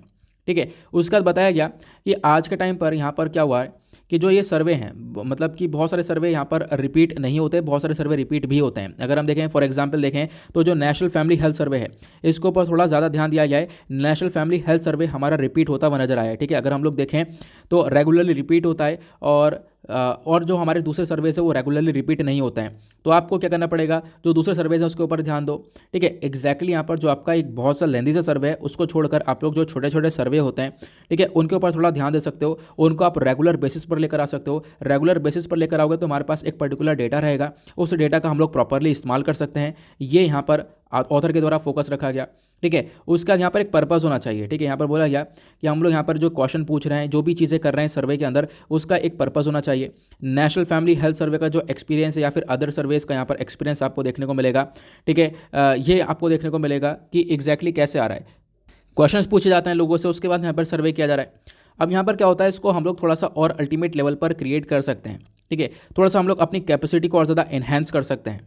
हम लोग को चीज़ों को आइडेंटिफाई करना पड़ेगा, ठीक है। आज के टाइम पर आइडेंटिफाई करने के बाद हम लोग चीज़ों को, प्रॉब्लम्स को आइडेंटिफाई करने के बाद यहाँ पर जो है एक तरीके से प्रॉपर सर्वे उसको लेकर आ सकते हैं। आज के टाइम पर बहुत सारे, जैसे फिर से वही बात बोली गई यार, बहुत सारे सर्वेज आज के टाइम पर अलग अलग चीज़ों के ऊपर फोकस कर रहे हैं, ठीक है। तो उसकी ज़रूरत नहीं है। इसके बदले हम लोग को एक, आप कह सकते हो कि जैसे कि एक बहुत बड़ा सर्वे नेशनल फैमिली हेल्थ सर्वे हुआ, छोटी छोटी इन्फॉर्मेशन वहाँ पे प्रोवाइड करवाई है, तो उसकी बजाय आप एक ऐसा सर्वे लेकर आ सकते हो जो कि कॉम्प्रहेंसिव हो, ठीक है। पूरे कंट्री के लेवल पर बात कर रहा हूँ, कुछ पर्टिकुलर टॉपिक के बारे में जो कि सबसे ज़्यादा चर्चा रहते हैं, ठीक है, और उन्हीं के बारे में यहाँ पर वो डिस्कशन करें। तो ऐसे सर्वेज आप लोग लेकर आ सकते हो। तो यहाँ पर इन्होंने यहाँ पर यही बोला। उसके बाद ये बोलते हैं कि जो बाकी सारे सर्वेस में, ठीक है, उसमें क्या करना चाहिए, जो स्टेट्स हैं हमारी, राज्य सरकार है, वो भी इन्वेस्ट करे तो ज़्यादा बेटर रहेगा। रोड मैप क्या है कि यहाँ पर हमारी जो केंद्र सरकार है वो तो इन्वेस्ट कर रही है, वो तो पैसा लगा रही है, लेकिन स्टेट्स भी अगर इन्वेस्ट करें ना, तो वो भी अगर एक्चुअली यहाँ पर एक्टिव पार्टनर बने तो ज़्यादा बेटर रहेगा। उनको भी एक तरीके से उनका एक फाइनेंशियल कॉन्ट्रीब्यूशन रहेगा, जिसकी वजह से हम लोग सर्विस को और ज़्यादा बेहतर बना सकते हैं, चीज़ों के लेवल पर काम कर सकते हैं, स्टेट के लेवल पर काम कर सकते हैं, ठीक है। नेशनल लेवल के साथ साथ स्टेट लेवल पर भी काम किया जा सकता है। तो फंडिंग है, अगर वो स्टेट की साइड से भी आती है तो हम लोग सर्वे के अंदर और भी चीज़ें ऐडअप कर सकते हैं, ठीक है। तो यहाँ पे बताया गया एग्जैक्टली हम लोग रेडी हैं किस चीज़ के लिए। हम लोग यहाँ पर पब्लिक जो हेल्थ आर्किटेक्चर है इसको हम लोग थोड़ा सा और ज़्यादा बेहतर बना सकते हैं। हम लोग को एक टेक्निकल कैपेसिटी हमारे पास है, हम लोग को ज़रूरत है एक पॉलिटिकल विल की, और हमारे पास कैपेसिटी एग्जैक्टली देखने को मिलेगी, तो हम लोग आगे ग्रो कर सकते हैं सर्वे के मैटर में। लेकिन होगा क्या, हम लोग को थोड़ा सा कॉम्प्रहेंसिव वे में, ज़्यादा कोई फालतू की डिटेल इकट्ठी नहीं करनी है। जो भी इंपॉर्टेंट मुद्दा है उसके ऊपर हमेशा ही हमें सर्वे करना है, ऐसा हमारे ऑथर इन चीज़ों को मेंशन करते हैं। आई होप आप लोग को यहाँ पर ये एडिटोरियल भी क्लियर हो चुका है। ये कुछ आर्टिकल्स थे बेहतरीन तरीके से, आई होप आप लोगों को क्लियर हो चुके हैं। और इसी के साथ हमारा न्यूज़पेपर एनालिसिस होता है समाप्त। मिलते हैं आप लोगों से नेक्स्ट वीडियो में। आज के लिए bye bye, have a nice day, thank you and जय हिंद।